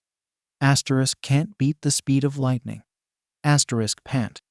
Asterisk 𝗕𝗏𝗄 got up and saw that he was breathing heavily. 𝗕𝗏𝗄. He's going to have a heart attack. Think, 𝗕𝗏𝗄. If we run again, I need to tackle him. Alfred did a running stance again, but this time he was holding his chest with another hand, and the other on the ground. 𝗕𝗏𝗄 could barely move his legs, but the armor was ignoring them. The armor that May made was keeping him in place without hurting him. For now, 𝗕𝗏𝗄 needs to act fast before his lightning competitor finally eats his dust. 𝗕𝗏𝗄. No running around. Just a simple clash. Alfred. Right? You're on. In a blink of an eye, they both ran towards each other. May was zooming in, but the speed of the two speedsters was extraordinary. She thought she was looking at them in slow motion with her zoom quirk. With her quirk, she was looking at this fight like a normal one, while the others couldn't even catch them. They both clashed, but 𝗕𝗏𝗄 quickly tackled him to the ground, landing and making a stop to this. 𝗕𝗏𝗄 was on top of him, trying to hold him down. 𝗕𝗏𝗄. Calm down. Your heart can't. Alfred's eyes were glowing like lightning, and he shouted, Alfred, get off of me. 𝗕𝗏𝗄 looked up and saw a massive lightning strike going straight to both of them. 𝗕𝗏𝗄 dodged the attack, but hit Alfred. Multiple lightning strikes were hitting the battlefield. The students were freaking out. The people were scared, but the pro heroes were ready for anything. Alfred got up in a blink of an eye, like if the same lightning helped him up. He looks at 𝗕𝗏𝗄, and he raises his left hand, and a lightning strike hits his right hand. 𝗕𝗏𝗄. MHA. Great. Just a friendly match, they said. 𝗕𝗏𝗄 was ready for the final dance. He thought he was in the eye of the storm. But he was just merely looking at Alfred with his glowing eyes, charging his fist with lightning. Alfred finished charging his fist, and before he could do anything, everything stopped. 𝗕𝗏𝗄. Oh no, Alfred passed out, making 𝗕𝗏𝗄 the winner. All Might quickly got up and told someone to take him to the nurse. A couple of hours later, the sports festival continued with different students and classes. While Alfred was in the nurse's room, he was also talking to another user of lightning. 𝗕𝗏𝗄𝐵𝗏𝗄, also a student training to become a pro hero, was talking to Alfred. 𝗕𝗏𝗄𝗏. So let me get this straight. If you use too much lightning, your heart fails you. Damn. You know, that's a life sentence. Alfred. Yeah. *pant*. Yours only fried your brain, man. We really can't win, huh? 𝗕𝗏𝗄 nodded, and the recovery girl appeared. Recovery girl. All right, kids, let me see your wounds. She looked at 𝗕𝗏𝗄, and he showed his arm with a quick kiss. The arm was healed.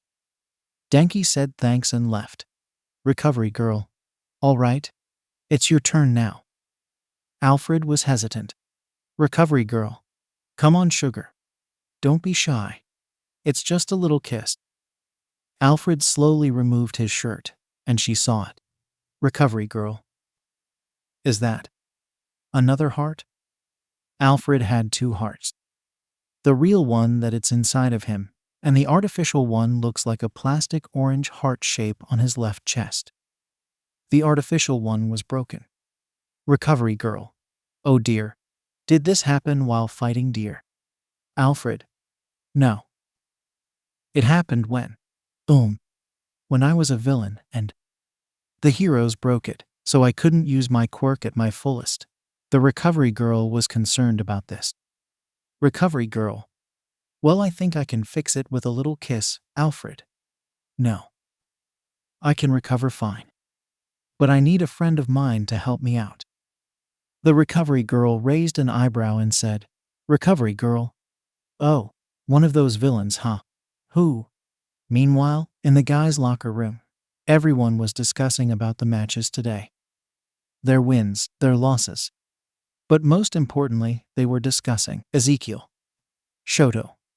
You know, when I woke up I felt so refreshed, like if I wasn't fighting some former villain. Kirishima, tell me about it. Those fists are so heavy. She wasn't backing down. He puts ice on his head. Tenya. I hope Alfred is okay. Kaminari. Yeah, I was talking to him earlier. He was in the nurse's office.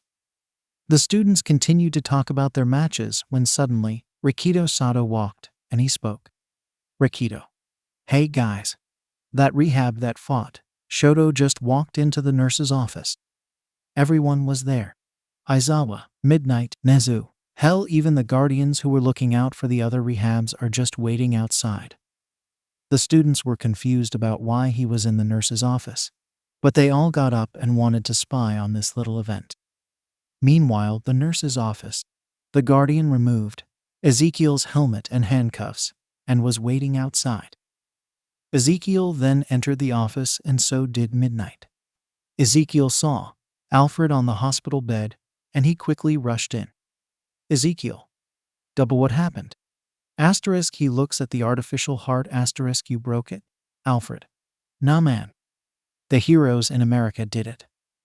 Midnight was listening closely and was questioning why the heroes from America did that. Ezekiel. When did this happen? When you get arrested? Alfred was hesitant about this, but he spoke. Alfred. Since the circus. Ezekiel snaps back at him. Ezekiel. Since the circus? Alfred looked away. Alfred. Hey. There's no need to yell at me, man. Ezekiel closed his eyes and opened them. Ezekiel. Right. Sorry. I just. Since the circus, Alfred. Does Aisha know about this? Alfred nodded. Ezekiel. Asterisk sigh asterisk I get it. I wasn't very fond when someone tried to hurt you or her. Was it Nina? Alfred. Yeah. Ezekiel looks around. Ezekiel. Making another heart won't be easy. But I think I can make one. MHA.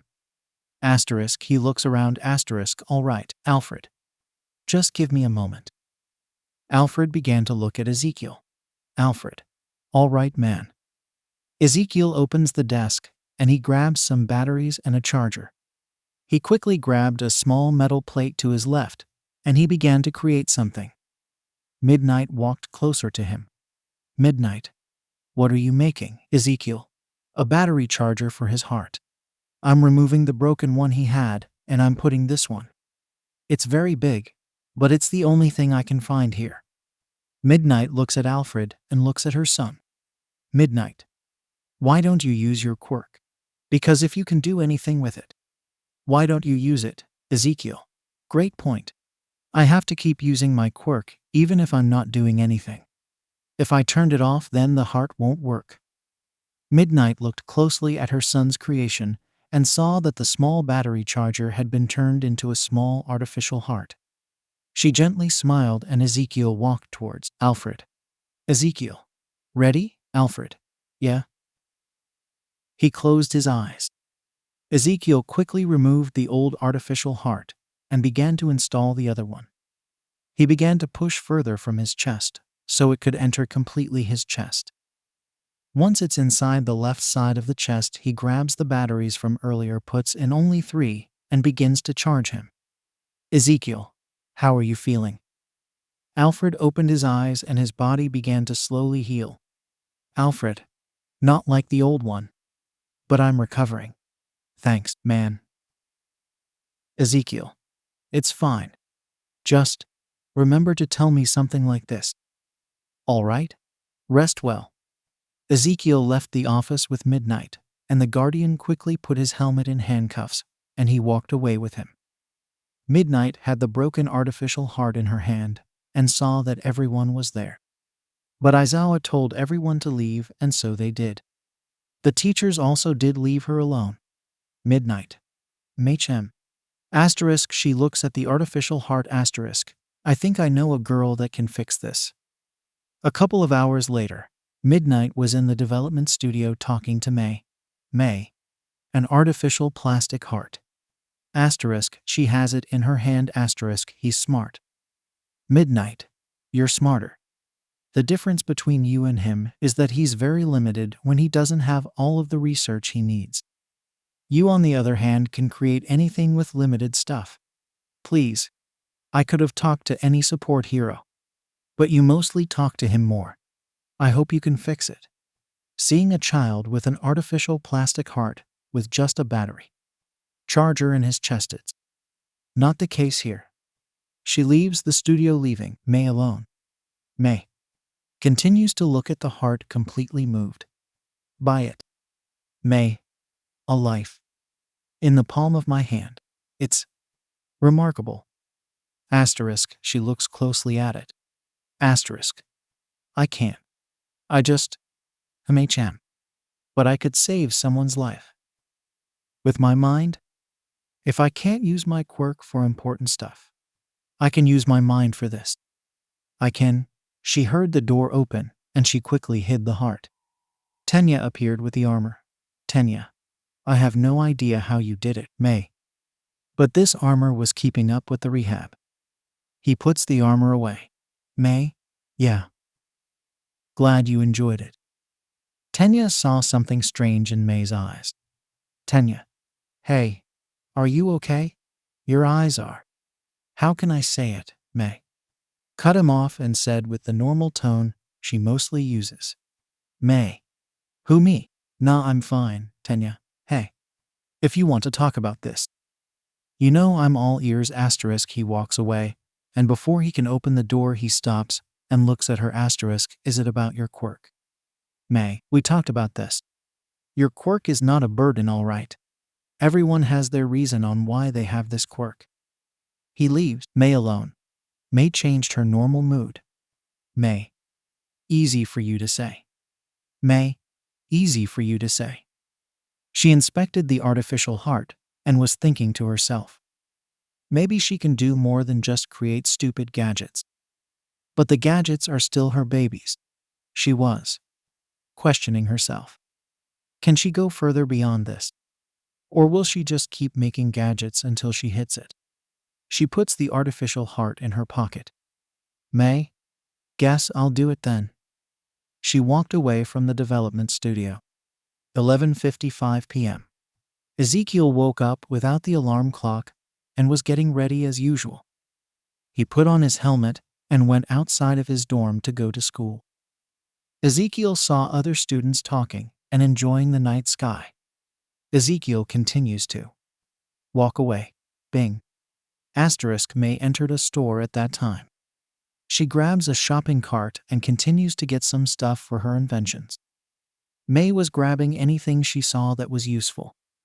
Ezekiel entered his class, and it wasn't Aizawa. Midnight. Good morning, dear. Ezekiel looked at her, and he sat down. May finished her shopping spree and was walking away from the store. She looked to her right, the other side of the sidewalk, and saw 2 people talking and eating in a diner. May continued to walk. Midnight was excited to teach her son.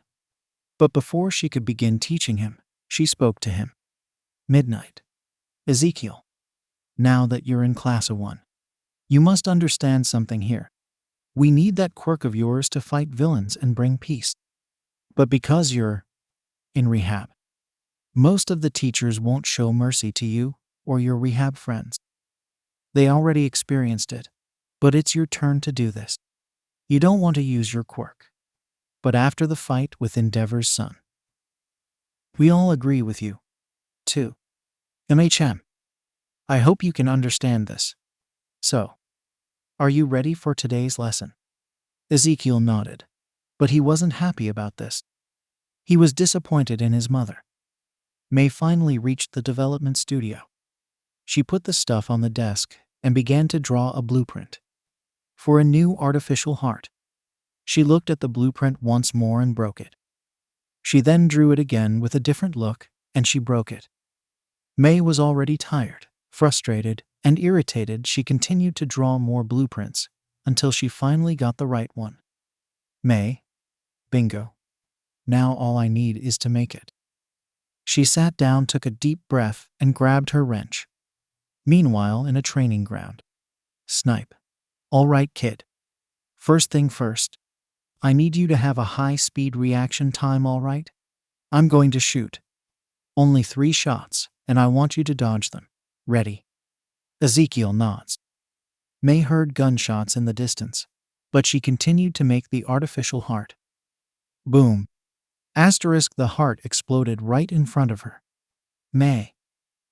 Snipe was looking at Ezekiel with a sharp eye. Snipe. All right.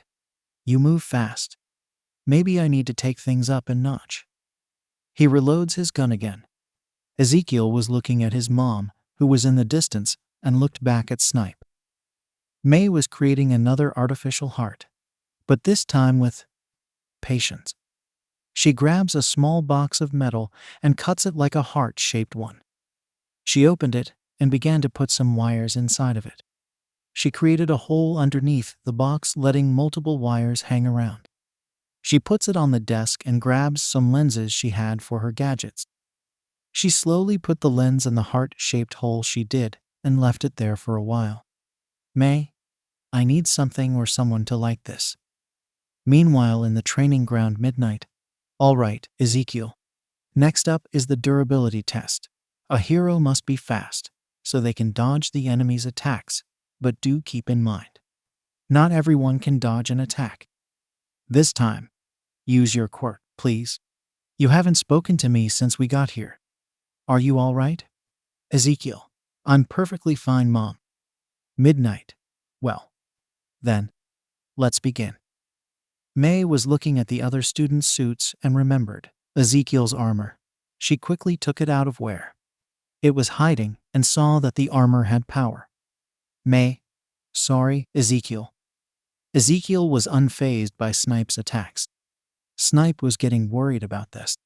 Snipe. You know, your training is over. You can go now. Ezekiel left without a thought. Midnight walked closer to Snipe. Midnight. What's wrong? Why? Did you stop? Did he do something wrong? Snipe. His skin felt like rubber.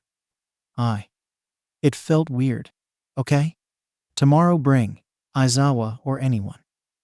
Snipe also walked away, but he turned around to see Midnight again and spoke. Snipe.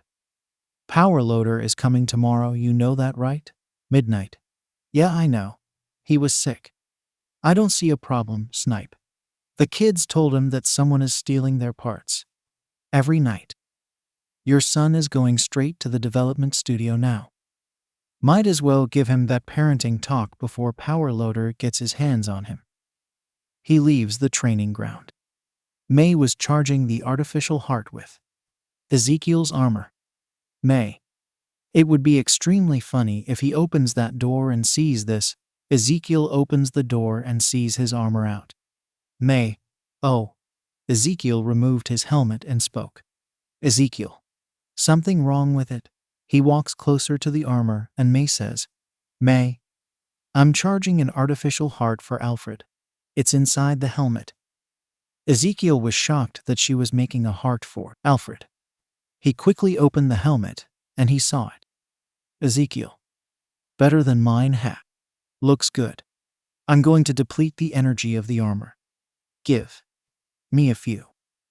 Ezekiel pressed a button on the armor's left leg, and it began to deplete the energy of the armor, letting it all go towards the heart. The heart was fully charged and was ready for Alfred. Ezekiel took the heart and gave it to May. Ezekiel, here you go. She grabs it. May, probably the hardest thing I have ever done. And I owe you one. I'll make you an armor as well. Ezekiel hugged her. May had no idea what to do in this situation, but she embraced the hug. Ezekiel let go and spoke. Ezekiel, thank you. I'm grateful for this. Please give it to Alfred or Aisha tomorrow. Yeah, her. She knows how to put it. And for the armor, it's fine. We can bring it back from the dead. It's a machine, not a human being. May nodded, and she sat down on her chair, thinking to herself. May, I wanted to ask you something about yesterday. Your match. When you talked to me, you had a very nice smell like perfume in your skin. But it was in your skin like inside, right? Ezekiel sat down and said, Ezekiel, yeah, it's my aroma. The reason I have it, it's because of my mom. She puts people to sleep. But for me, it's quite different. I can put people to sleep, but I need to charge it to do excessive damage, like I did to Shoto. But if I mix it with my father's quirk, it's a cartoon logic thing. You smell the scent by a mile. May was writing this on a piece of paper. May, then I'll make you a gadget that you can use your mom's quirk. Oh, and I made a device yesterday that lets me check who's your parents. I know who's your mom. I just don't get it. Asterisk Ezekiel raised an eyebrow. Asterisk Ezekiel. What do you mean? May was scratching her head. Midnight was behind the door listening to them. May. Why would a hero like Midnight let her son be a villain? Ezekiel closed his eyes and leaned back in his chair. Ezekiel grabbed May's goggles and held them tight. May realized this was very personal to him, and she spoke. May. That was on me. I'm so sorry, Ezekiel. Father told me that when she gave birth to me, she was arguing with him every day until she finally got a mission in Japan. She was in America to help some American heroes, and she stumbled on my father. Yeah, they did a one-night stand. She stayed for a couple of years in America, and, yeah, she gave birth to me. May put her chair next to him and got closer to him. May. Then what, Ezekiel? Guess she didn't want a child at that time. Once I grew older and older, my father was getting old, abusive, alcoholic. He started to blame me for the cause of my mom's departure. He hated me so much. Asterisk May looked at Ezekiel's hand, and she saw that he was shaking. She quickly holds his hands tight with her asterisk hatred towards me. I stumbled upon watching cartoons, the cartoons that he used to make. Midnight was hearing everything, and the guilt was getting to her. She wanted to cry and wanted to apologize to him for everything, but she didn't have the guts. Ezekiel. My father had a quirk that he could bring or send people into his cartoon world. I remember that day that he grabbed me by the throat, threw me inside those cartoon worlds that he created. I was stuck there for a while, losing hope, asking my father why. What have I done to you? He ignored me. Then I was walking in this world of cartoons, lost, scared, hungry. May, Ezekiel. Ezekiel. I saw something in the distance. It was an orange, small, glowing rock. I walked closer to the rock. When I was going to grab it, the rock flew right inside of me. I saw the very infinite universe. I saw. May stopped him and said, May, it's fine. There's no need to talk about this. You're in the present and the future. Right now. You're working your way up to be a hero. To make your mom proud. 𝗂𝐭𝐴Z𝐵, I wish. But now that she wants to be my mom. She forgot that day. She forgot that she needed it to stop being a woman, and she needed it to act like a mother. Although I don't hate her, nor my father. I never stopped loving them. Even though they hated me at a different time. I have mom now. Maybe she's the least you would all think she would have a child. I still think she can be a mom. Midnight was speechless, and she didn't have the guts to walk over to him or even open the door. She walked away with tears in her eyes. May. But why did you turn into a villain? 𝗂𝐭𝐴Z𝐵 looked at her and said, 𝗂𝐭𝐴Z𝐵, mentally, I'm not here. I take pill after pill to ease my mind. I never used to take pills, and I was a wild animal with my quirk in New York. Doing everything to my liking until I realized that my body could keep up. Except for my mind. I blacked out. But I could hear the screams. May realized what this conversation was going on. But she didn't say a word. *𝗧𝗵𝗲. All I heard was, monster, please don't. Leave me alone. Then the screams and silence after. I woke up and I saw everything in ruins. If a giant earthquake hit New York, every building was on the ground, and so did the bodies of millions. I saw heroes and villains dead on the floor, and I started to panic. I had no idea what was going on. Until a dying hero looked at me and said, monster. May had her eyes wide open. This new revelation struck May like a bomb. May, oh my God. But it wasn't your fault. It was the quirk. 𝗂𝐭𝐴Z𝐵. *𝗧𝗵𝗲 looks away. *𝗧𝗵𝗲 look at me. She gently moves his head so it can see her. It was your quirk. You had no control over it, and 𝗂𝐭𝐴Z𝐵. May.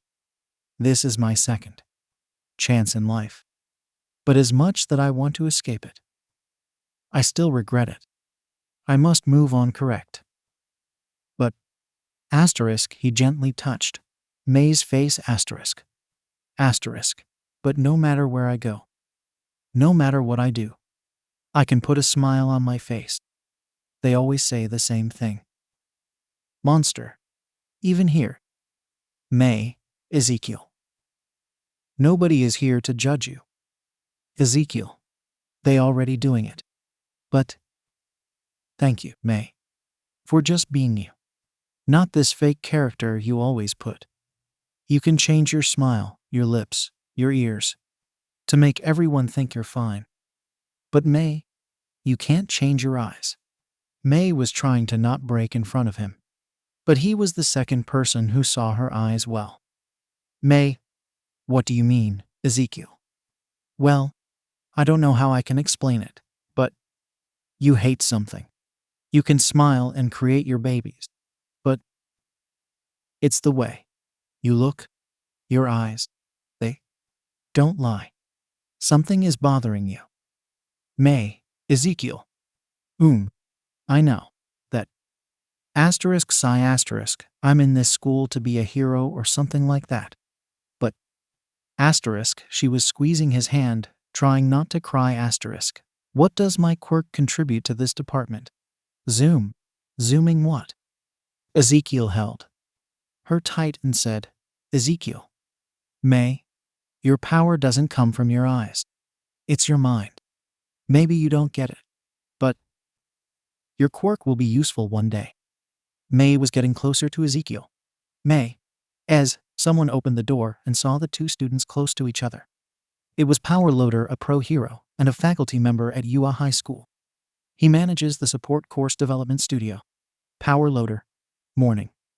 May quickly let go of 𝗂𝐭𝐴Z𝐵, and she looked at the clock, and it was 7 in the morning. May, oh, I can. 𝗵𝗃 stopped and spoke. 𝗵𝗃, you must be Midnight's kid.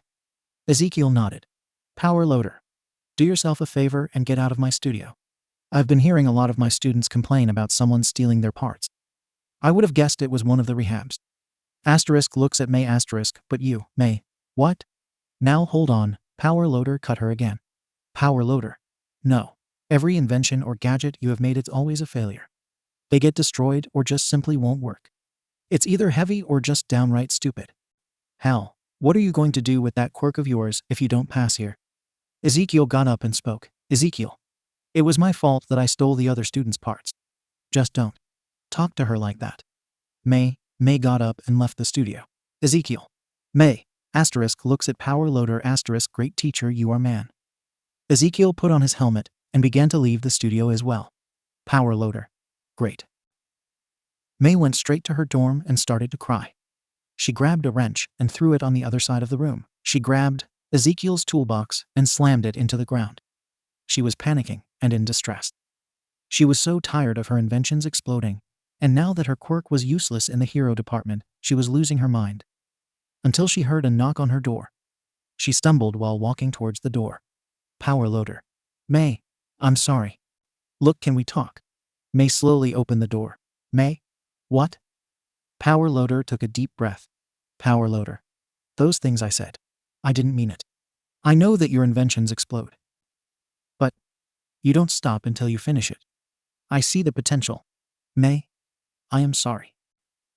I saw you with that rehab, and I thought something else. The kid. He's a nice kid. But May, I'm also following a rule here. I can't let him get near you or anyone. I know you two are friends. But I'm also following a rule. May cleaned her eyes. May, he just wants to invent. Like me. I get it. He took some parts. But at least you could have told him to make your own. I'm trying. I am. I know I failed and failed and failed. But I'm trying. I am. 𝗵𝗃𝗧𝗏 hugged her. 𝗵𝗃𝗧𝗏. I know you are. You have so much potential. I can see it. But you're also putting yourself down because of your quirk. May. Being a hero doesn't need a quirk. It needs a mind. Your mind. I know you can make something so amazing, so invincible. But please, don't put yourself over because you're not good enough because of your quirk. Your power and talent come up there. He stopped hugging her and said, 𝗵𝗃𝗧𝗏. I guess I won't see you today, right? Doing the night shift is a painful experience, I tell you that, 𝐎𝐻𝐻. I'll see you tomorrow. Rest well. He walks away. May hadn't closed her door yet, but she was tired. Before she could completely close it, Momo appeared and was concerned. Momo. May, are you all right? She gives her the heart. May, give this to Alfred. Without a thought, she closed the door right in front of her. Momo had the artificial heart in her hand and walked away without questioning it. Everyone was getting ready to leave their dorms, but they all saw the third rehab walking away from the development studio. It was quite strange how he was leaving the studio this early, but everyone knows that he studies alone. 𝗧𝗏𝗏. Oh hey, isn't that your friend, 𝗧𝗏? 𝗧𝗏 was with 𝗧𝗏 and Momo, and the three girls were looking at the third rehab walking away extremely fast. 𝗧𝗏. Oh yeah, that's him. Guess he forgot what time he needed it to leave. Typical of him, haha. The three girls began to walk together and 𝗧𝗏 spoke. 𝗧𝗏. Hey, 𝗧𝗏, how are you feeling after that match against Kirishima? 𝗧𝗏 looks at her. 𝗧𝗏. I'm doing fine. Just a little scratch, that's all. Momo was looking at her up and down to see those scratches, she said. She had any. Momo. Your adaptive quirk is by far the most impressive thing I have seen. Your wounds are fine. I'm pretty sure if you face Kirishima, you'll be victorious. 𝗧𝗏 smirks. 𝗧𝗏. Yeah, maybe next time. * She pulls out a piece of chocolate she had in her pocket and eats it. * I'm enjoying this school a lot. I wish 𝗧𝗍𝐿 could join me and Alfred. Momo looks at her. Momo. Speaking of him. Where's Alfred? 𝗧𝗏 finished eating her chocolate and said, 𝗧𝗏. After that lost. He's taking it slow. 𝗧𝗍𝐿 gave him a regular heart. Not a heart that can keep up with his speed. He didn't have the resources to do it. Momo. But where is he? 𝗧𝗏 stretched her arms and her muscles were showing from the school shirt. 𝗧𝗏. Library or in class? But library. He reads a lot when he's not an annoying little brat. 𝗧𝗏 raised an eyebrow. 𝗧𝗏. Have you ever wondered why he's annoying? Like genuinely. Wouldn't it be his quirk gives him more adrenaline? 𝗧𝗏 scratched her head and spoke. 𝗧𝗏. 𝗬𝗏𝗏. Probably that. But hey, if he doesn't bother me, it's fine. She walks away leaving 𝗧𝗏 and Momo alone. Momo waited until she entered her class and looked at 𝗧𝗏. Momo. What a hypocrite. Like seriously.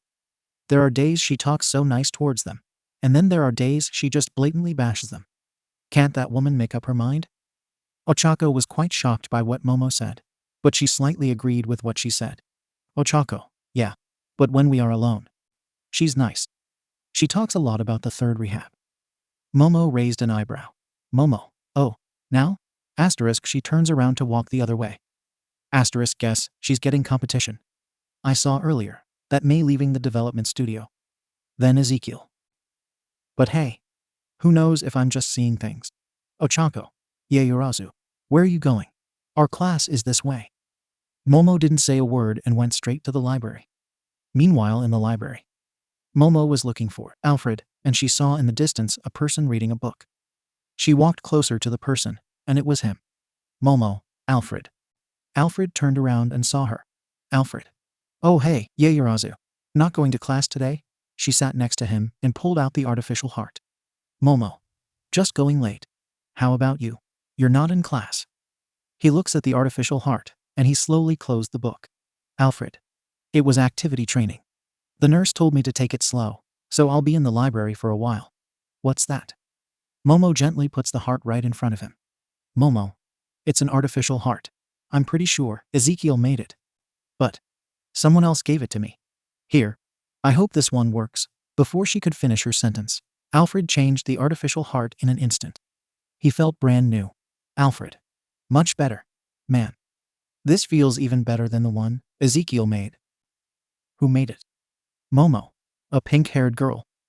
Alfred's mood changed when Momo said that. Alfred. Oh. Tell her I said thanks. Momo began to question why his mood changed because she said that a pink-haired girl did it. Momo. Are you okay? She made that heart all night and Alfred. No, I'm very grateful. It's just that I have a bad history with pink-haired girls. Yeah. Momo thought it was a joke, and she played along. Momo. Really now? Relationship problems? Ha, Alfred chuckled and said, Alfred. It was in a circus. I was trapped by some lunatic clown. She was evil. Very evil. I saw some things that opened my eyes. I was tortured. She opened my chest when I was still awake. Momo gasped. Momo. Oh my gosh, I am so sorry, I was just, Alfred. It's fine. Asterisk, he grabs a book, asterisk, the past is in the past. That opened my eyes completely. If it wasn't for Ezekiel, I would have died. Momo was scratching her chin and spoke. Momo. I heard he was the most dangerous one. But he saved you. Why? Alfred takes a deep breath and looks at her. Alfred. I'm his little brother.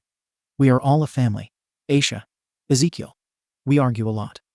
But if something bad happens to one of us, we are protecting each other.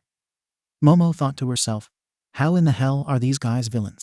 They don't have evil in their eyes, nor bad intentions. It's like if they were trying their best to change.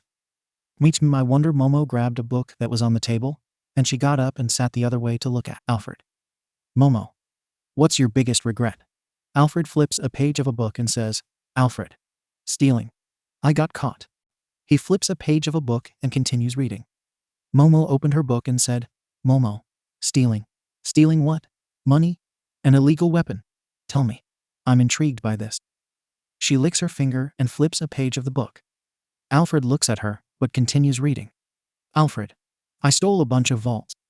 Bank vaults. I used to get a lot of money because of it. Although, I stumbled upon a hero who wasn't very heroic. Momo looked up, closed her book, and crossed her arms. Momo. A hero not being a hero. TCH. Like that ever happens, Alfred. You think every hero is doing it because it's fun? They either do it because of the salary, fame, and all the praise they can get. You have a good heart. But not everyone will react the same when they see their bank account like a phone number. Momo didn't say a word. Alfred. I stumbled upon this hero. He was spying on me for a while when I was stealing bank vaults. He got me corneted, and he told me let's make a deal. Want to know what was the deal? Momo nods. Alfred. I can keep stealing as much as I want, if I give him the other half of the cut. Momo spoke. Momo. That's impossible. No hero would, Alfred. It's a fancy way to say it, huh? It's impossible, right? Asterisk, he leans closer to her, asterisk. Not everyone that wears a cape and puts a smile on people's faces is good. He put his book down and was looking at Momo. Both students didn't say a word to each other. They were just looking at each other and questioning both of their morals. Suddenly Momo spoke. Momo. Not everyone is evil. Not everyone who recalls themselves villains aren't villains. Not every hero who recalls themselves as a hero aren't heroes. But what happens next? You didn't agree, did you? Alfred chuckled. Alfred. Yeah, I didn't. He got furious at me that day. That he started to attack me and began to threaten me. Saying that if you don't follow my rules, I'll kill you and your family. They'll praise me. Does that sound like a hero to you? Momo. No. It sounded like a completely corrupted hero. Asterisk, she looks him up and down. Asterisk, maybe that hero was bad. Asterisk, she leans forward, making eye contact with him. Asterisk, but you're also not a good person. Did you kill him? Alfred. No, I just made him go to a forced retirement. Do you want to read me like a book? Go ahead. Make my day. The tension between the students in the library was silent, but deadly. Momo. You're a stubborn and reckless boy. You let your anger get the best of you when you're having the advantage. Maybe he was corrupted, and he needed to be taken to custody for justice. But who are you to tell me that you are a nice person? MHA, you stole some money. Besides, you haven't told me what did you do with it. Alfred. Up your asterisk, his collar was beeping. Asterisk MHA. I put it back. After the circus incident. It opens my eyes. I wanted to change. Maybe you don't see it. Because you got money everywhere. So much wealth. So much pride. So much ego. The way you talk. The way you walk. Asterisk, he got up from the chair. Asterisk, being the top in everything you do. Ha, you're so perfect, right? Momo didn't say a word. Alfred. For a girl who questions herself every day. From her friends. From her family. You question a lot about yourself, huh? Asterisk, she slowly leans back from her chair listening to him. Asterisk. You don't even believe if most of your friends are just being friendly to you because of your wealth. Or when a guy gets closer to you. Asterisk, she slowly got up. Asterisk, oh, that hurt, huh? You don't even know if he likes you for your heart. Or your body. Smack. Momo slapped Alfred in the face, and it was heard in the entire library. Momo. Say what you want to say. You don't know me. Alfred held his left cheek because of the slap, and he said, Alfred. But you do. You haven't even seen what I have seen. But you judge me because I was a villain. PFF. What a hero. He walks away. Momo walked away to go to her class. Alfred saw that Momo left the library and returned to read his book. Alfred sat down once more, and before he could read, someone sat down in front of him. Alfred. Now what? It was All Might. Alfred. Sir. All Might grabbed the book that Momo was reading and spoke. All Might. Who started the fight? You or her? Alfred raised an eyebrow and spoke. Alfred. I guess her. All Might put the book down and say. All Might. By the laws of the rehabilitation program, she could get expelled for her actions towards you. Although you continue to argue with her and provoke her to hit you. This could go both ways. 1. She gets expelled and goes back to her home. 2. You get expelled and go back to prison. Alfred then spoke. Alfred. It was my fault. She was trying to help and I got bitter. If you want to expel someone, expelled me. I was at fault. All Might smile. All Might, I won't. Nobody is getting expelled. You see? Being a hero is a tricky job. You must take the blame to protect others. But also, you must say sorry to her. You have a heart of a hero. But you must also remember, your feelings in combat or with your team must go. It's a life and death situation. We risk our lives to protect others. Let go of your past. Asterisk, he got up and looked at Alfred. Asterisk, young gazelle. There's going to be a new activity that I want you and your friends to be in. It's a mental training room. Would you like to join us? Asterisk, he extended his arm. Asterisk, Alfred was calmer. But he also felt bad for what he said to Ieyasu. He was looking at All Might, and he extended his arm towards him. And he got up, and they both walked away. Momo was looking forward to this new activity training ground. But she also heard that the 3 rehabs will be in this as well. She was thinking to herself, what type of training ground needs the 3 rehabs? Didn't they clearly say that the helmet one needs to study alone? She finally entered her classroom, apologized for being late, and sat next to Gyro. Momo opened her notes to write the subjects from what the teacher was saying. Meanwhile, Izuku Midoriya was writing something else. He was still confused about how Ezekiel's quirks work. He continued to write everything he saw, and was looking to see if he had a weakness. He looked behind him and saw Aisha. Aisha spotted Izuku looking at her, and she blew a kiss at him. Izuku. Oh, he turns around to write again. Completely blushed and embarrassed, he was writing down notes of her. An adaptive quirk that can tank any physical attack. But can the quirk adapt to elemental attacks? She's probably so used to fighting head-on. I'm pretty sure her quirk can't do much there until she overloads. He was writing more notes about her. She probably has the most muscular physique I have ever seen in school. She has a mass over mass.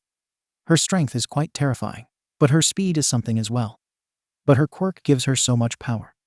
Not only that she can create weapons with her hand, she can create multiple items at the same time. Izuku continues to write, and suddenly he flips his page and is writing for Alfred. Alfred is a speedster, moving faster than the speed of lightning. Maybe Denki can keep up with him, but I highly doubt it. Not only that, if he keeps stressing out, he might have a heart attack. Poor kid. But I can take this as an advantage if he somehow doesn't go rogue, stressing him out, like Tenya did. Even though Tenya was only keeping up with him because of the collars. Izuku was still thinking about Ezekiel's quirk. Cartoon logic. Does he need to follow the rules as well? Each cartoon character has different levels of this logic. What cartoon did he watch? The way he moved. He probably watched that cat and mouse show. Or maybe the bunny. Think.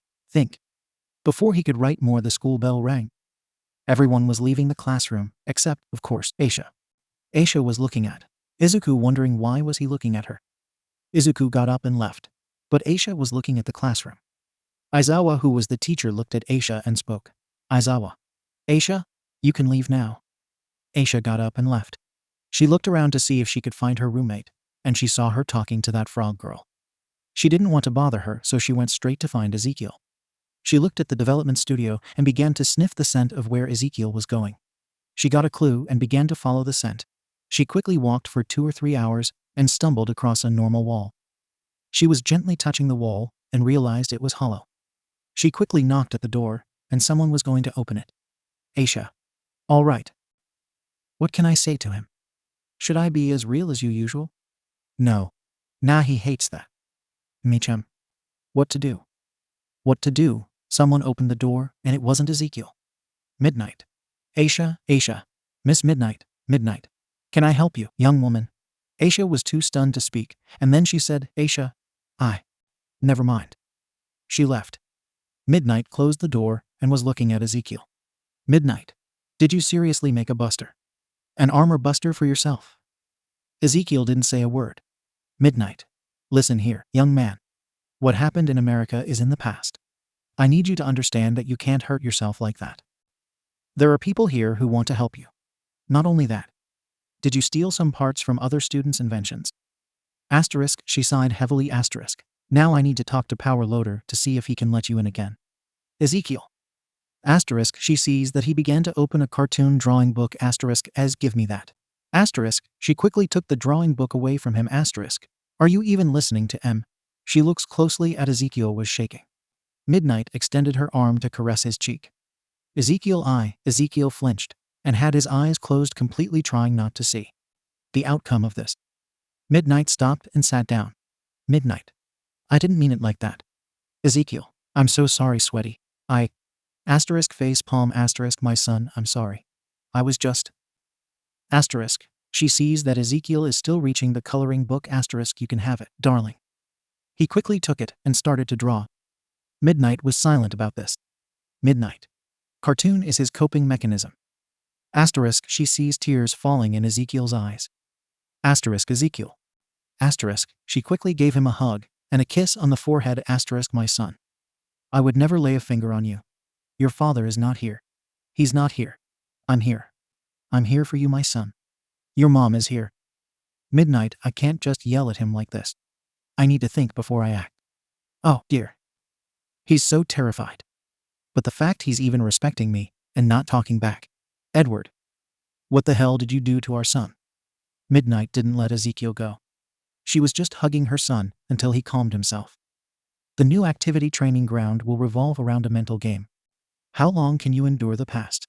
How long can you ignore your mistakes? How long can you ignore yourself? This is the point of a hero. A hero must always be the light that shines at the end of the darkness. A hero must leave their emotions from their job and personal life. How long will you be scared to embrace it? Luckily for our heroes in training, they will face robots. Each room will have different robots, and every time they reach another room they will be, guess, another robot. But each robot in a different room will sense your emotions, and they will either judge you or help you. Isn't that great? But that's not all. Each room will be locked and each student will have to open it in different rooms.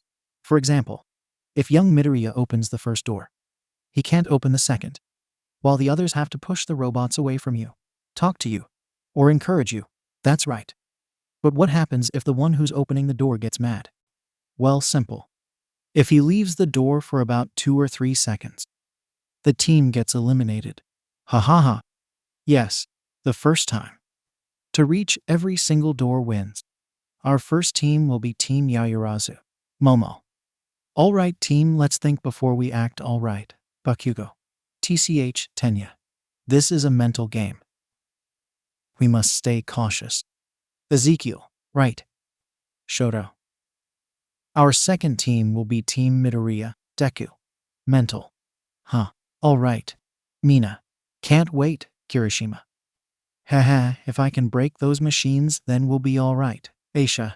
MHA Fanfic. I'm going to be with this goddess. You have heard my prayers. And our last team. Team 𝗬𝗏𝗧𝗏, 𝗎𝗏𝗏. Alright. 𝗬𝗏, Ribbit. Denki. This should be easy, Alfred. Robots. Cool. Coda. 𝗔𝗂𝘁𝗵𝗆, alright. Now that we have our team, you must be ready to embrace each other. Now, let's begin. The first team opened the door. Momo. Alright. Who's opening the door first? Momo was looking at her team and 𝗕𝗏 spoke. 𝗕𝗏. To make it easier for the first round, we should probably let Katsuki open the door. 𝗵𝘃𝗁𝗏 scoffed and spoke. 𝗵𝘃𝗁𝗏. Ha. Needing help from the best. They were all walking in a white hallway, and they were all looking at how robotic this whole place looks. Momo and 𝗕𝗏 were examining the area on how organic it looked. Shoto was calm but curious, and 𝗵𝘃𝗁𝗏 was looking at the ground. Momo. It looks so organic, but so robotic at the same time. Remarkable. 𝗕𝗏 sees the door in the distance. 𝗕𝗏. There's the door. We must be cautious for any crunch. Asterisk. Everyone stopped and took a fighting stance except for one. Crunch. Asterisk. 𝗵𝘃𝗁𝗏 looked to his right and saw it. 𝗵𝘃𝗁𝗏. Where did you get those potato chips? Both Momo and 𝗕𝗏 looked to their right and saw 𝗬𝗑𝗁 with a bag of potato chips. Momo. Can you not? 𝗕𝗏 fixed his glasses and spoke. 𝗕𝗏. We are in a training section, can you please not eat while we are on a mission? 𝗬𝗑𝗁 then spoke. 𝗬𝗑𝗁. I've seen these robots before. In America. Asterisk. Crunch. He takes another bite of the chip. Asterisk. This isn't a mental game. It's about how would you react when the villain mocks you. The 3 students were quite confused about this, but Momo spoke. Momo. When a villain mocks you, elaborate on this before we enter the first door. 𝗬𝗑𝗁 finished eating his chips and pointed at the door. 𝗬𝗑𝗁. The first robot we will encounter is called 𝗬𝗏𝗋. They can sense your emotions to a deeper level. I'm pretty sure these are more toned down, because 𝗬𝗋 will need more than just brains to beat. 𝗬𝗋 is quite formidable when it comes to just sensing your emotions. The best way we can beat this first level is to let the blonde kid explode it in seconds. 𝗕𝗏 looks at the door. 𝗕𝗏. Sensing your emotion to a deeper level? MHM. Alright? 𝗵𝘃𝗁𝗏. You're up. 𝗵𝘃𝗁𝗏 smirked and opened the first door. The room was dark, but before he could step forward, a robot was right next to him. 𝗬𝗋. Greetings. The robot was wearing a butler's suit, waving at the students. 𝗵𝘃𝗁𝗏 was going to destroy it, and before he could, 𝗬𝗑𝗁 stopped him. 𝗬𝗑𝗁. I said the door, not the robot. 𝗬𝗋 can tank hits from anyone here. He's just scanning us now. When he finds the perfect emotion, he will strike. Just ignore him. 𝗵𝘃𝗁𝗏 nodded, and they all entered the room. Shoto saw the other door that was locked in the distance. 𝗕𝗏. Great eyesight. Shoto. We must act quickly before 𝗬𝗋. What bothers you, my friend? The robot finally spoke. and he was looking at Momo. 𝗵𝘃𝗁 went straight to the door and was charging a devastating attack. Shoto, 𝗕𝗫, and Ezekiel walked toward her. 𝗕𝗫, let's move. He looks at the robot. Lex, you have trouble believing in your friends, because you don't know if they truly are your friends. Ezekiel got closer to her. Ezekiel, it's playing tricks with your mind. Let's move. 𝗕𝗫 and Ezekiel had Momo in her arms, and they were helping her to walk. Shoto was behind her and was scanning the area. Lex began to follow them slowly like a cloud. Lex, walking a path of pride and ego will soon be the cause of death around you. Friends and families. What do you gain when you have everything and then lose it? Momo let go of 𝗕𝗫 and Ezekiel and was waiting for 𝗵𝘃𝗁 to blow up the first door. Momo, MHA. The robot began to beep 3 times and stopped talking. Ezekiel, he couldn't get 𝐎𝐬𝐢𝐧𝐢. He's looking for someone else. 𝗕𝗫, then get ready. The robot was searching for a deeper emotion and looked at 𝗕𝗫. Lex, a great leader must always listen to his team, but an ignorant one will soon feel paralyzed to move forward. 𝗕𝗫 was shocked that the robot was reading him like a book, but he looked away. The robot quickly looked at Shoto and spoke. Lex, you must accept your past and move on. But to accept your past, you must forgive the one who hurt you. Shoto widened his eyes and looked away. The robot looked at 𝗵𝘃𝗁 and spoke again. Lex, it is often those with the loudest voice who have the most to lose. 𝗵𝘃𝗁 didn't say a word. He was just charging his attack. The robot slowly looked at Ezekiel, and he was studying him. Momo, looks like you're up. Ezekiel. The robot was still studying him, and without a thought, he spoke. Lex, I know the plagues that haunt you. 𝗕𝗫, Momo, and Shoto were looking at Ezekiel confused about what the robot said. The robot continues to talk. Lex, how can you change when you can't embrace your past? Who do you want to be? Ezekiel looked away, but the robot was getting closer to him. Lex, it is often those who refuse to embrace their past are always the ones that return to their old roots. Momo was thinking to herself, he's the most dangerous one out of the two. But I don't want to push my luck as I did to 𝐴lfred with him. But I can try. 𝗕𝗫, he's a force of nature. When he fought Shoto, it was barely a fight. He was just playing with his food. But he might change. Shoto, I guess he has his problems. It's a good thing I'm not the only one. Lex, do you want them to call you a friend? Or a boom? Katsuki broke the first door, and the robot stepped back. The students left the first door. Momo, look up there. It's a sign. The sign said safe zone. 𝗵𝘃𝗁. And there's the other door over there. All right? Who's up now? Everyone looked at Ezekiel and he spoke. Ezekiel, guessing if Lex was the first one. It's going to be a ram. 𝗕𝗫, Lex was sensing our emotions. What can Ram do? Ezekiel looks at the door. Ezekiel, he's going to mock you. We gotta play it safe here. Now that the bad temper kid won't be opening any doors for now, we need to have someone who doesn't let their feelings get to them. Momo raised her hand. Momo, I'll do it, but next time you open the other one. Got it, Ezekiel? I'll open the last one. Because if I'm correct, the last one is worse. 𝗕𝗫 walked closer to him. 𝗕𝗫, elaborate. Ezekiel walked towards the second door. Ezekiel, he smells your fears, your traumas. That thing will provoke you. Momo, what can it do? Ezekiel, create holograms of people you used to care. Ezekiel opened the second door, and the second robot was sitting in the middle of the room. Ezekiel, just get the door. Momo, looks like these rehabs have some anger issues. Although I'm still going to test my luck. He's more. Oh, what's the word? Ram. Gullible? He looks at Momo. Momo was shocked that the robot heard her mind and realized that she needed it to shut up. The robot can read minds here. She quickly went straight to the door and used her creation quirk to open it. Ram was still on the floor looking at her.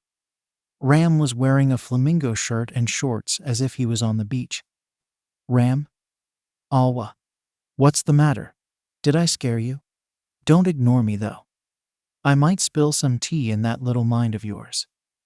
Ezekiel rushed towards her and said, Ezekiel, be talkative towards him. He's not going anywhere until you do it. Momo nodded and was still using her quirk for the door.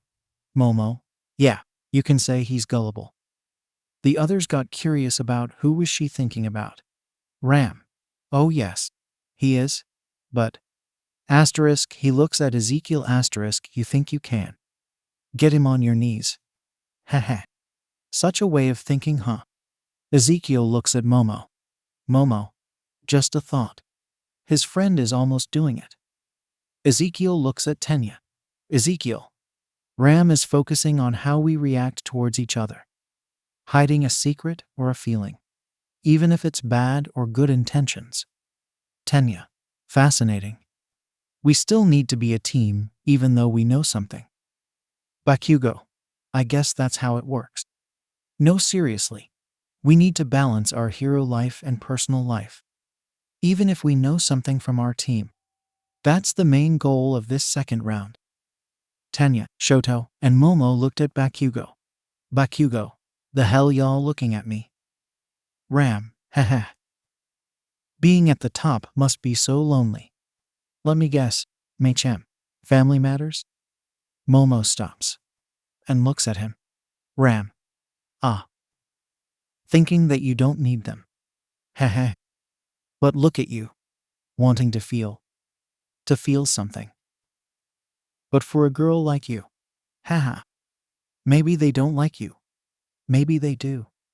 Maybe you're a complete fool. Shoto got right in front of him. Shoto, that's enough. Ram chuckles and finally gets up from the floor, towering Shoto. He removed his sunglasses that he had and spoke. Ram. 𝗲𝗲𝗄𝐴.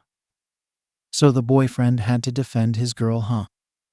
Momo was blushing and so did Shoto. But Shoto quickly spoke and said, Shoto, she's my friend. Ram. Oh please, are you seriously thinking about that? Oh. Asterisk. He was sensing something inside of him asterisk. Someone's scared to show feelings. Haha. Don't worry, Tiger. Haha. She might reject you. Because she thinks everyone wants her for wealth and body. But who knows, she might like you as well. Momo was blushing extremely hard. Both 𝗕𝗏 and Bakugo had their mouths open. Ezekiel had no idea what's going on, but he spoke to Shoto. Ezekiel. After this, why don't you guys talk about these feelings? Ram looks at Ezekiel. Ram, you? Giving advice? Heh. Asterisk, he walks slowly towards him asterisk. When was the last time? You even listened to your advice? 𝗕𝗏. He got you there. Ram was already in Ezekiel's face. Ram. Matter of fact. When was the last time you even listened to someone? MHA. Oh, is that anger I sense? Sadness. 𝗲𝗲𝗄𝐴 baby boy. Asterisk, he chuckles asterisk. He feels so much regret for what he did. Ezekiel. Really, Sherlock? How would have thought of that? Ram was quiet for a moment looking at him, and he spoke. Ram. Doubting on someone's love, I see. Ho. Asterisk, he leans closer to him asterisk. Someone has mommy issues. Haha. Ezekiel chuckles and looks the other way. Ezekiel. Whatever you say, tin can. Ram looks at 𝗕𝗏. Ram. 𝗲𝗲𝗄𝐴. What's the matter? Someone's jealous. Asterisk looks at Momo and Shoto asterisk. Looks like someone has competition. Haha. Shoto looked at 𝗕𝗏 and saw how he wasn't the same. Although 𝗕𝗏 quickly regained composure and spoke. 𝗕𝗏. We must not let this robot get to us. Momo, how much for the door to open? Momo was slightly embarrassed and spoke. Momo. It's going great. She slightly looks at 𝗕𝗗𝗧𝗏𝐻. 𝗕𝗗. Focus. Ram quickly looked at Momo. Ram. High school love. Although. He looks at 𝗕𝗗. Someone hasn't told his friend why she hasn't been texting a lot. 𝗕𝗓𝗓𝗓𝗓𝗓𝗓. All those friendly dates. Eating together. Watching shows and TVs. Thinking you had a chance. 𝗕𝗗 was clenching his fist. The robot was getting on 𝗕𝗗 and Momo's nerves. But before 𝗕𝗗 could do anything, 𝐒𝐭𝐻 grabbed the shoulder of the robot and spoke. 𝗧𝗏. All right, Tin Can. Better back off or Ram, or what? Are you going to do the same thing to me? Like you did to those heroes in New York? Everyone stared at 𝗧𝗏. Ram. So they don't know. Momo finally opened the door, and everyone quickly left the second room. They all took deep breaths and rested for a while. 𝗕𝗗 was looking at the third door and spoke. 𝗕𝗗. All right. I guess we should go there. 𝗕𝗏𝗧𝗏, you're up. 𝗧𝗏. What's behind that third door? 𝗧𝗏 quickly regained composure and spoke. 𝗧𝗏. I'm guessing Bob, although he's nice. 𝗕𝗗 raised an eyebrow. 𝗕𝗗. He's nice? 𝗧𝗏. Yeah. He's very kind. Just don't get him on his bad temper side. He might tell you something about you. Momo. Oh, so he's like a friend until you piss him off and use your secrets against you. 𝗵𝘃𝗀𝗀𝗧. TCH. This is going great. 𝗧𝗏 nodded and saw 𝗕𝗗 was still mad. 𝗧𝗏 looked at 𝗕𝗏 and 𝗕𝗏 was embarrassed. 𝗧𝗏. Oh dear. He looks at Momo. I hope you guys can concentrate. Let's go. 𝗕𝗗 didn't say a word but followed 𝗧𝗏's lead. Although Momo was literally in a state of guilt, she was thinking to herself, Mama great. I didn't realize he focused. Now it's not the time for feelings. Like 𝗧𝗏 said. This is a mental game. But I need to talk to 𝗕𝗗. Momo was walking closer to 𝗧𝗏, and she was looking at his eyes. those eyes look so familiar. MHA also. He does have some weird resemblance like. The realization hits Momo. Wait. He does look like Midnight. Momo stopped for a brief second and was thinking about what the robot said. Mother issues. Family problems. Now that I think of it, I've seen Midnight following him a lot. Even today. Wait. No way. But I can't say it here. 𝗧𝗏. 𝐎𝐩𝐢𝐢𝐴𝐧𝐻. Are you okay? Momo looked up and saw everyone waiting for her. She quickly walked towards the third door and saw Bob. Bob was dressed like a bartender, playing cards. 𝗕𝗏 walked towards the door, but Bob quickly told the others to have a sit with him. The other four sat down and Bob was putting some cards. 𝗧𝗏. Bob. Bob stopped and gently spoke. Bob? Yes, my friend, 𝗧𝗏. Can we play too? Bob chuckles and nods. He grabbed the cards from the poker table and began to put the two cards. Bob.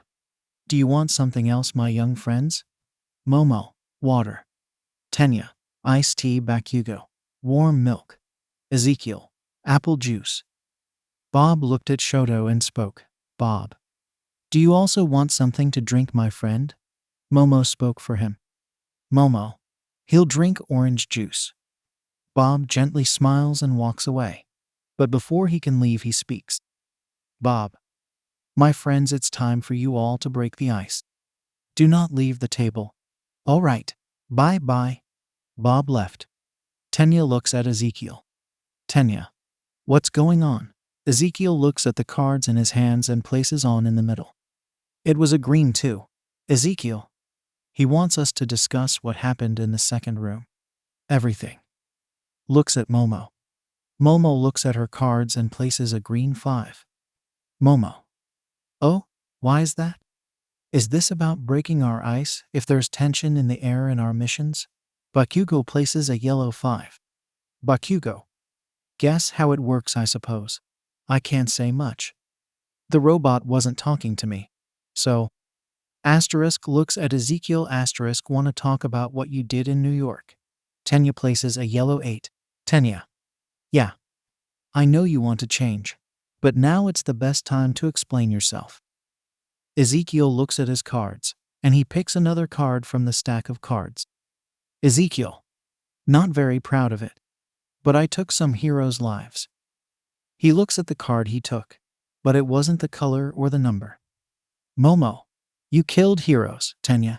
How on earth are you on rehab, 𝗵𝘃𝗁?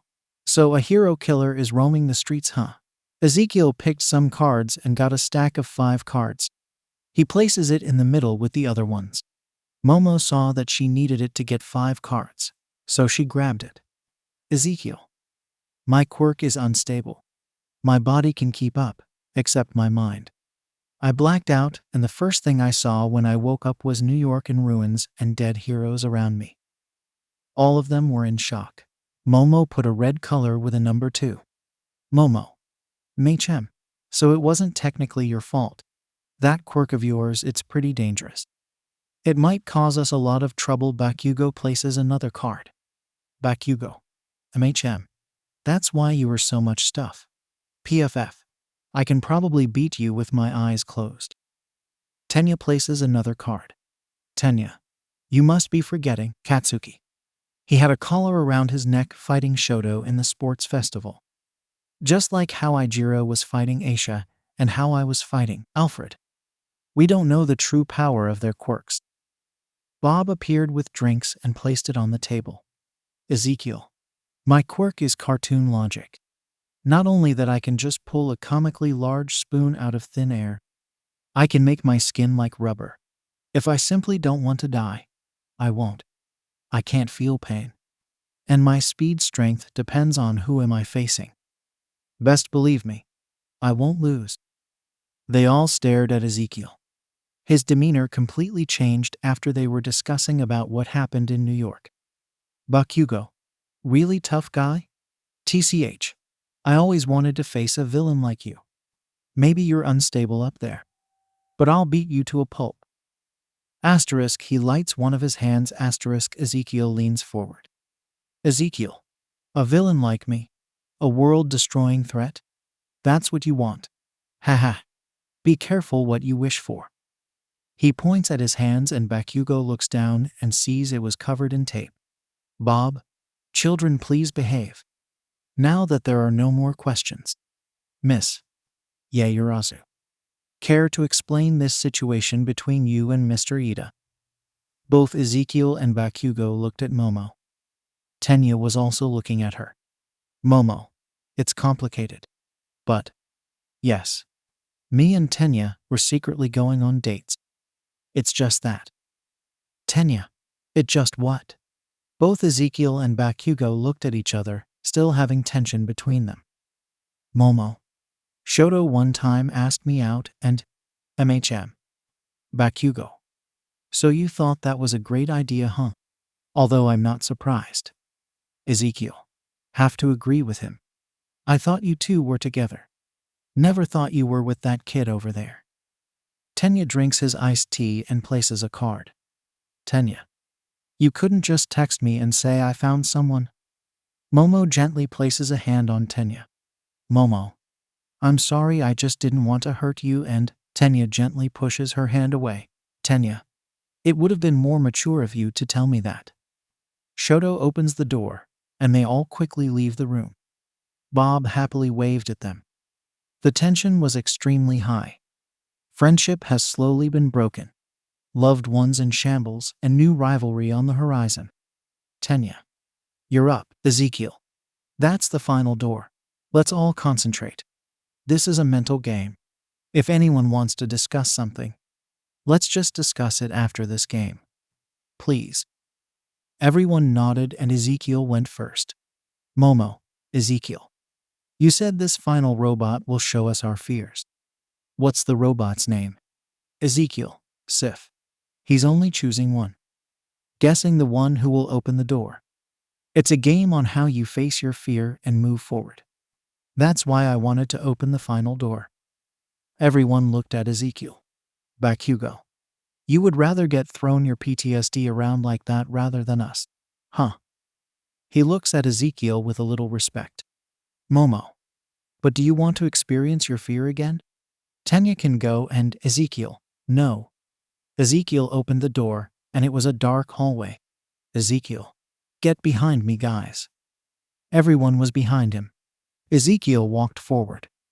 𝗧𝗂𝐿 was moving forward into the darkness of the pit, until he heard footsteps walking towards him. They all stopped, and it was a small girl that was covered in blood. 𝗧𝗪𝗏. What is that? 𝗧𝗪𝗏 said, whispering. 𝗕𝗏. It's a girl. What's going on? The little girl looked at 𝗧𝗂𝐿 and started to cry. She was shaking violently and was holding a plastic gun towards 𝗧𝗂𝐿. The little girl. Don't get near him. 𝗧𝗂𝐿 passed the girl. It was just a hologram. Everyone did the same. 𝗧𝗂𝐿 slowly stopped because he saw someone crawling away. It was a pro hero from America. He looked like in his 60s and was missing an arm. Everyone was startled to see a horrific scene. But 𝗧𝗂𝐿 began to move forward. Pro hero. I gave you everything I had. You were like a son to me. He died there. 𝗧𝗂𝐿 moved forward, and he heard a woman's voice. He stops again. It was a woman with clown makeup and was smiling, but she was also crying at the same time. Her tears were bloody. Momo looked at 𝗧𝗂𝐿. She saw that 𝗧𝗂𝐿 was already getting on his nerves, trying not to panic. The woman. My love. Where are you going? Don't just. I need you. Please. Please. I'm sorry. I didn't mean to. I didn't mean to hurt Alfred. Momo was shocked. It was the woman that Alfred told her earlier. 𝗧𝗂𝐿 looks down and continues to walk. Everyone was looking at each other, and Momo spoke. Momo. 𝗧𝗂𝐿, you can stop if you want. This is too much. Maybe one of us can take you. 𝗧𝗂𝐿 stops, and they all do. They heard someone slowly walking towards him. It sounded like an old man with a staff. But he was also young. He was like in his 30s, but he was sick. The man. 𝗧𝗂𝐿, come here, boy. 𝗧𝗂𝐿's voice was trembling and spoke. 𝗧𝗂𝐿, father. The man slowly revealed himself. He looks up and down at 𝗧𝗂𝐿. The man. Look at you. Ha ha ha. You show those villains a piece of our mind. 𝗧𝗂𝐿 walks away, but the man was following them. 𝗧𝗂𝐿, you said they were villains. But when I gained consciousness and woke up. The man. Bah, they are all the same. Besides, look around you, dear boy. Everyone saw that the hallway completely changed, and it was New York. They were heroes and villains on the floor, dead or injured. Others were in disbelief. Momo. Oh my. 𝗕𝗏. One person did this. No help. 𝗧𝗪𝗏. 𝗵𝗃𝗲. Wow. The man pulls out a drink. The man. They were going against us, boy. We can't just let them talk to us like that. Where's the money? 𝗧𝗂𝐿 closed his eyes, trying not to cry. 𝗧𝗂𝐿. The money is gone, you bastard. The man stopped drinking, and he threw the bottle at 𝗧𝗂𝐿. It was still a hologram.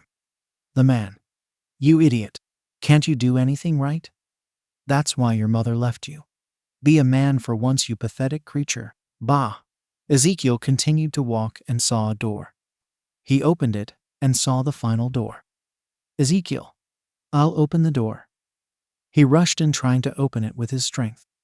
The man appeared. The man. Look at you. Trying to be a man and doing the right thing. When was the last time you even did a good deed? Huh. **. He walks closer to him. **. Look at you. Trying to be a hero. 𝗧𝗂𝐿 was breaking the door, but wouldn't budge. 𝗕𝗏 quickly rushed in for help. 𝗧𝗂𝐿. Thanks. The man. Oh, now you have friends. What happened to Arthur? To Felix? John? Elizabeth? Oh right. Gone. 𝗕𝗏 was also doing the same strength. Momo quickly rushed in as well and pulled the door as well. 𝗧𝗪𝗏 and 𝗵𝗃𝗲 did the same. The man chuckles. Heh? What's next for your little adventure, boy? Be a hero. Your past has already been stained. Be a friend? You're nothing but a cane. Asterisk, he looks closely at his son asterisk be a lover. Ezekiel stops and looks at him. Momo. Focus. The man. Yeah, focus as focus. Don't let another woman hold your balls. Like Nina did. Haha. Ezekiel quickly began to break the door. The man. But it won't matter. You can be a hero. You can be a friend. You can be a lover. Ezekiel got up and broke the door with his quirk. His hand grew, and he broke the door with a single punch. The man. You will forever be a monster in everyone's eyes. Everyone walked out. Ezekiel, I know. They all left the training ground breathing heavily. Present Mike. Amazing. Looks like Team Ieyasu won. Tenya. What? How? He looked up and saw the other two teams move extremely fast. They were practically the last one. Momo. But we were dead last. All Might appear and spoke All Might. But you won. Being fast doesn't make you a winner. You confronted the emotions and acted like a hero. Even if the odds were against you. Even when there were problems between your team. Even when facing your nightmares. You still showed up and acted. Congratulations. Ezekiel. Can I go now, Aizawa? Sure.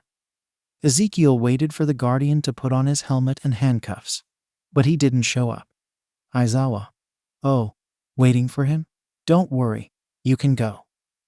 Ezekiel's eyes widened in shock, but he didn't say a word. He just walked away. The other four were discussing what happened in the rooms. Ezekiel was leaving the arena, and he stumbled upon Alfred and Aisha. Ezekiel. Guys? They both looked at Ezekiel, and they quickly hugged him. Aisha. How I missed you. Alfred. Haha. Don't we all, Ezekiel? Guys? Oh, I'm sorry. Midnight appeared and spoke. Midnight. All right, children. We have other things to discuss as well. Follow me. The three began to follow Midnight, and they entered a room with 3 chairs and a table. Midnight. Please sit. The three sat down. Midnight. It's 5:45 p.m. You can all discuss and have fun here. However, please do keep in mind you all have 2 hours. So talk. Have fun. Like the old times. I will be supervising you all here. Asterisk, she pulls out a deck of cards and throws it on the table. Asterisk, enjoy. They all looked at each other and Aisha chuckled. Aisha. Hee. You know this is unfair, right, Ezekiel? I always win. She grabs the cards. Ezekiel. Oh, really now? When was the last time you beat me? He was waiting for her to put the cards on the table. Alfred. Blah blah blah. We all know who hasn't lost a single game. Midnight was looking at them gently smiling and thinking to herself. Midnight, they're just kids. Huh. This is a strange feeling. Seeing my child. So this is how it feels like to be a mother. I'm always so cocky and flirty with everyone. But seeing him, it kinda changed my way. Wow. They do need help. They are proving it.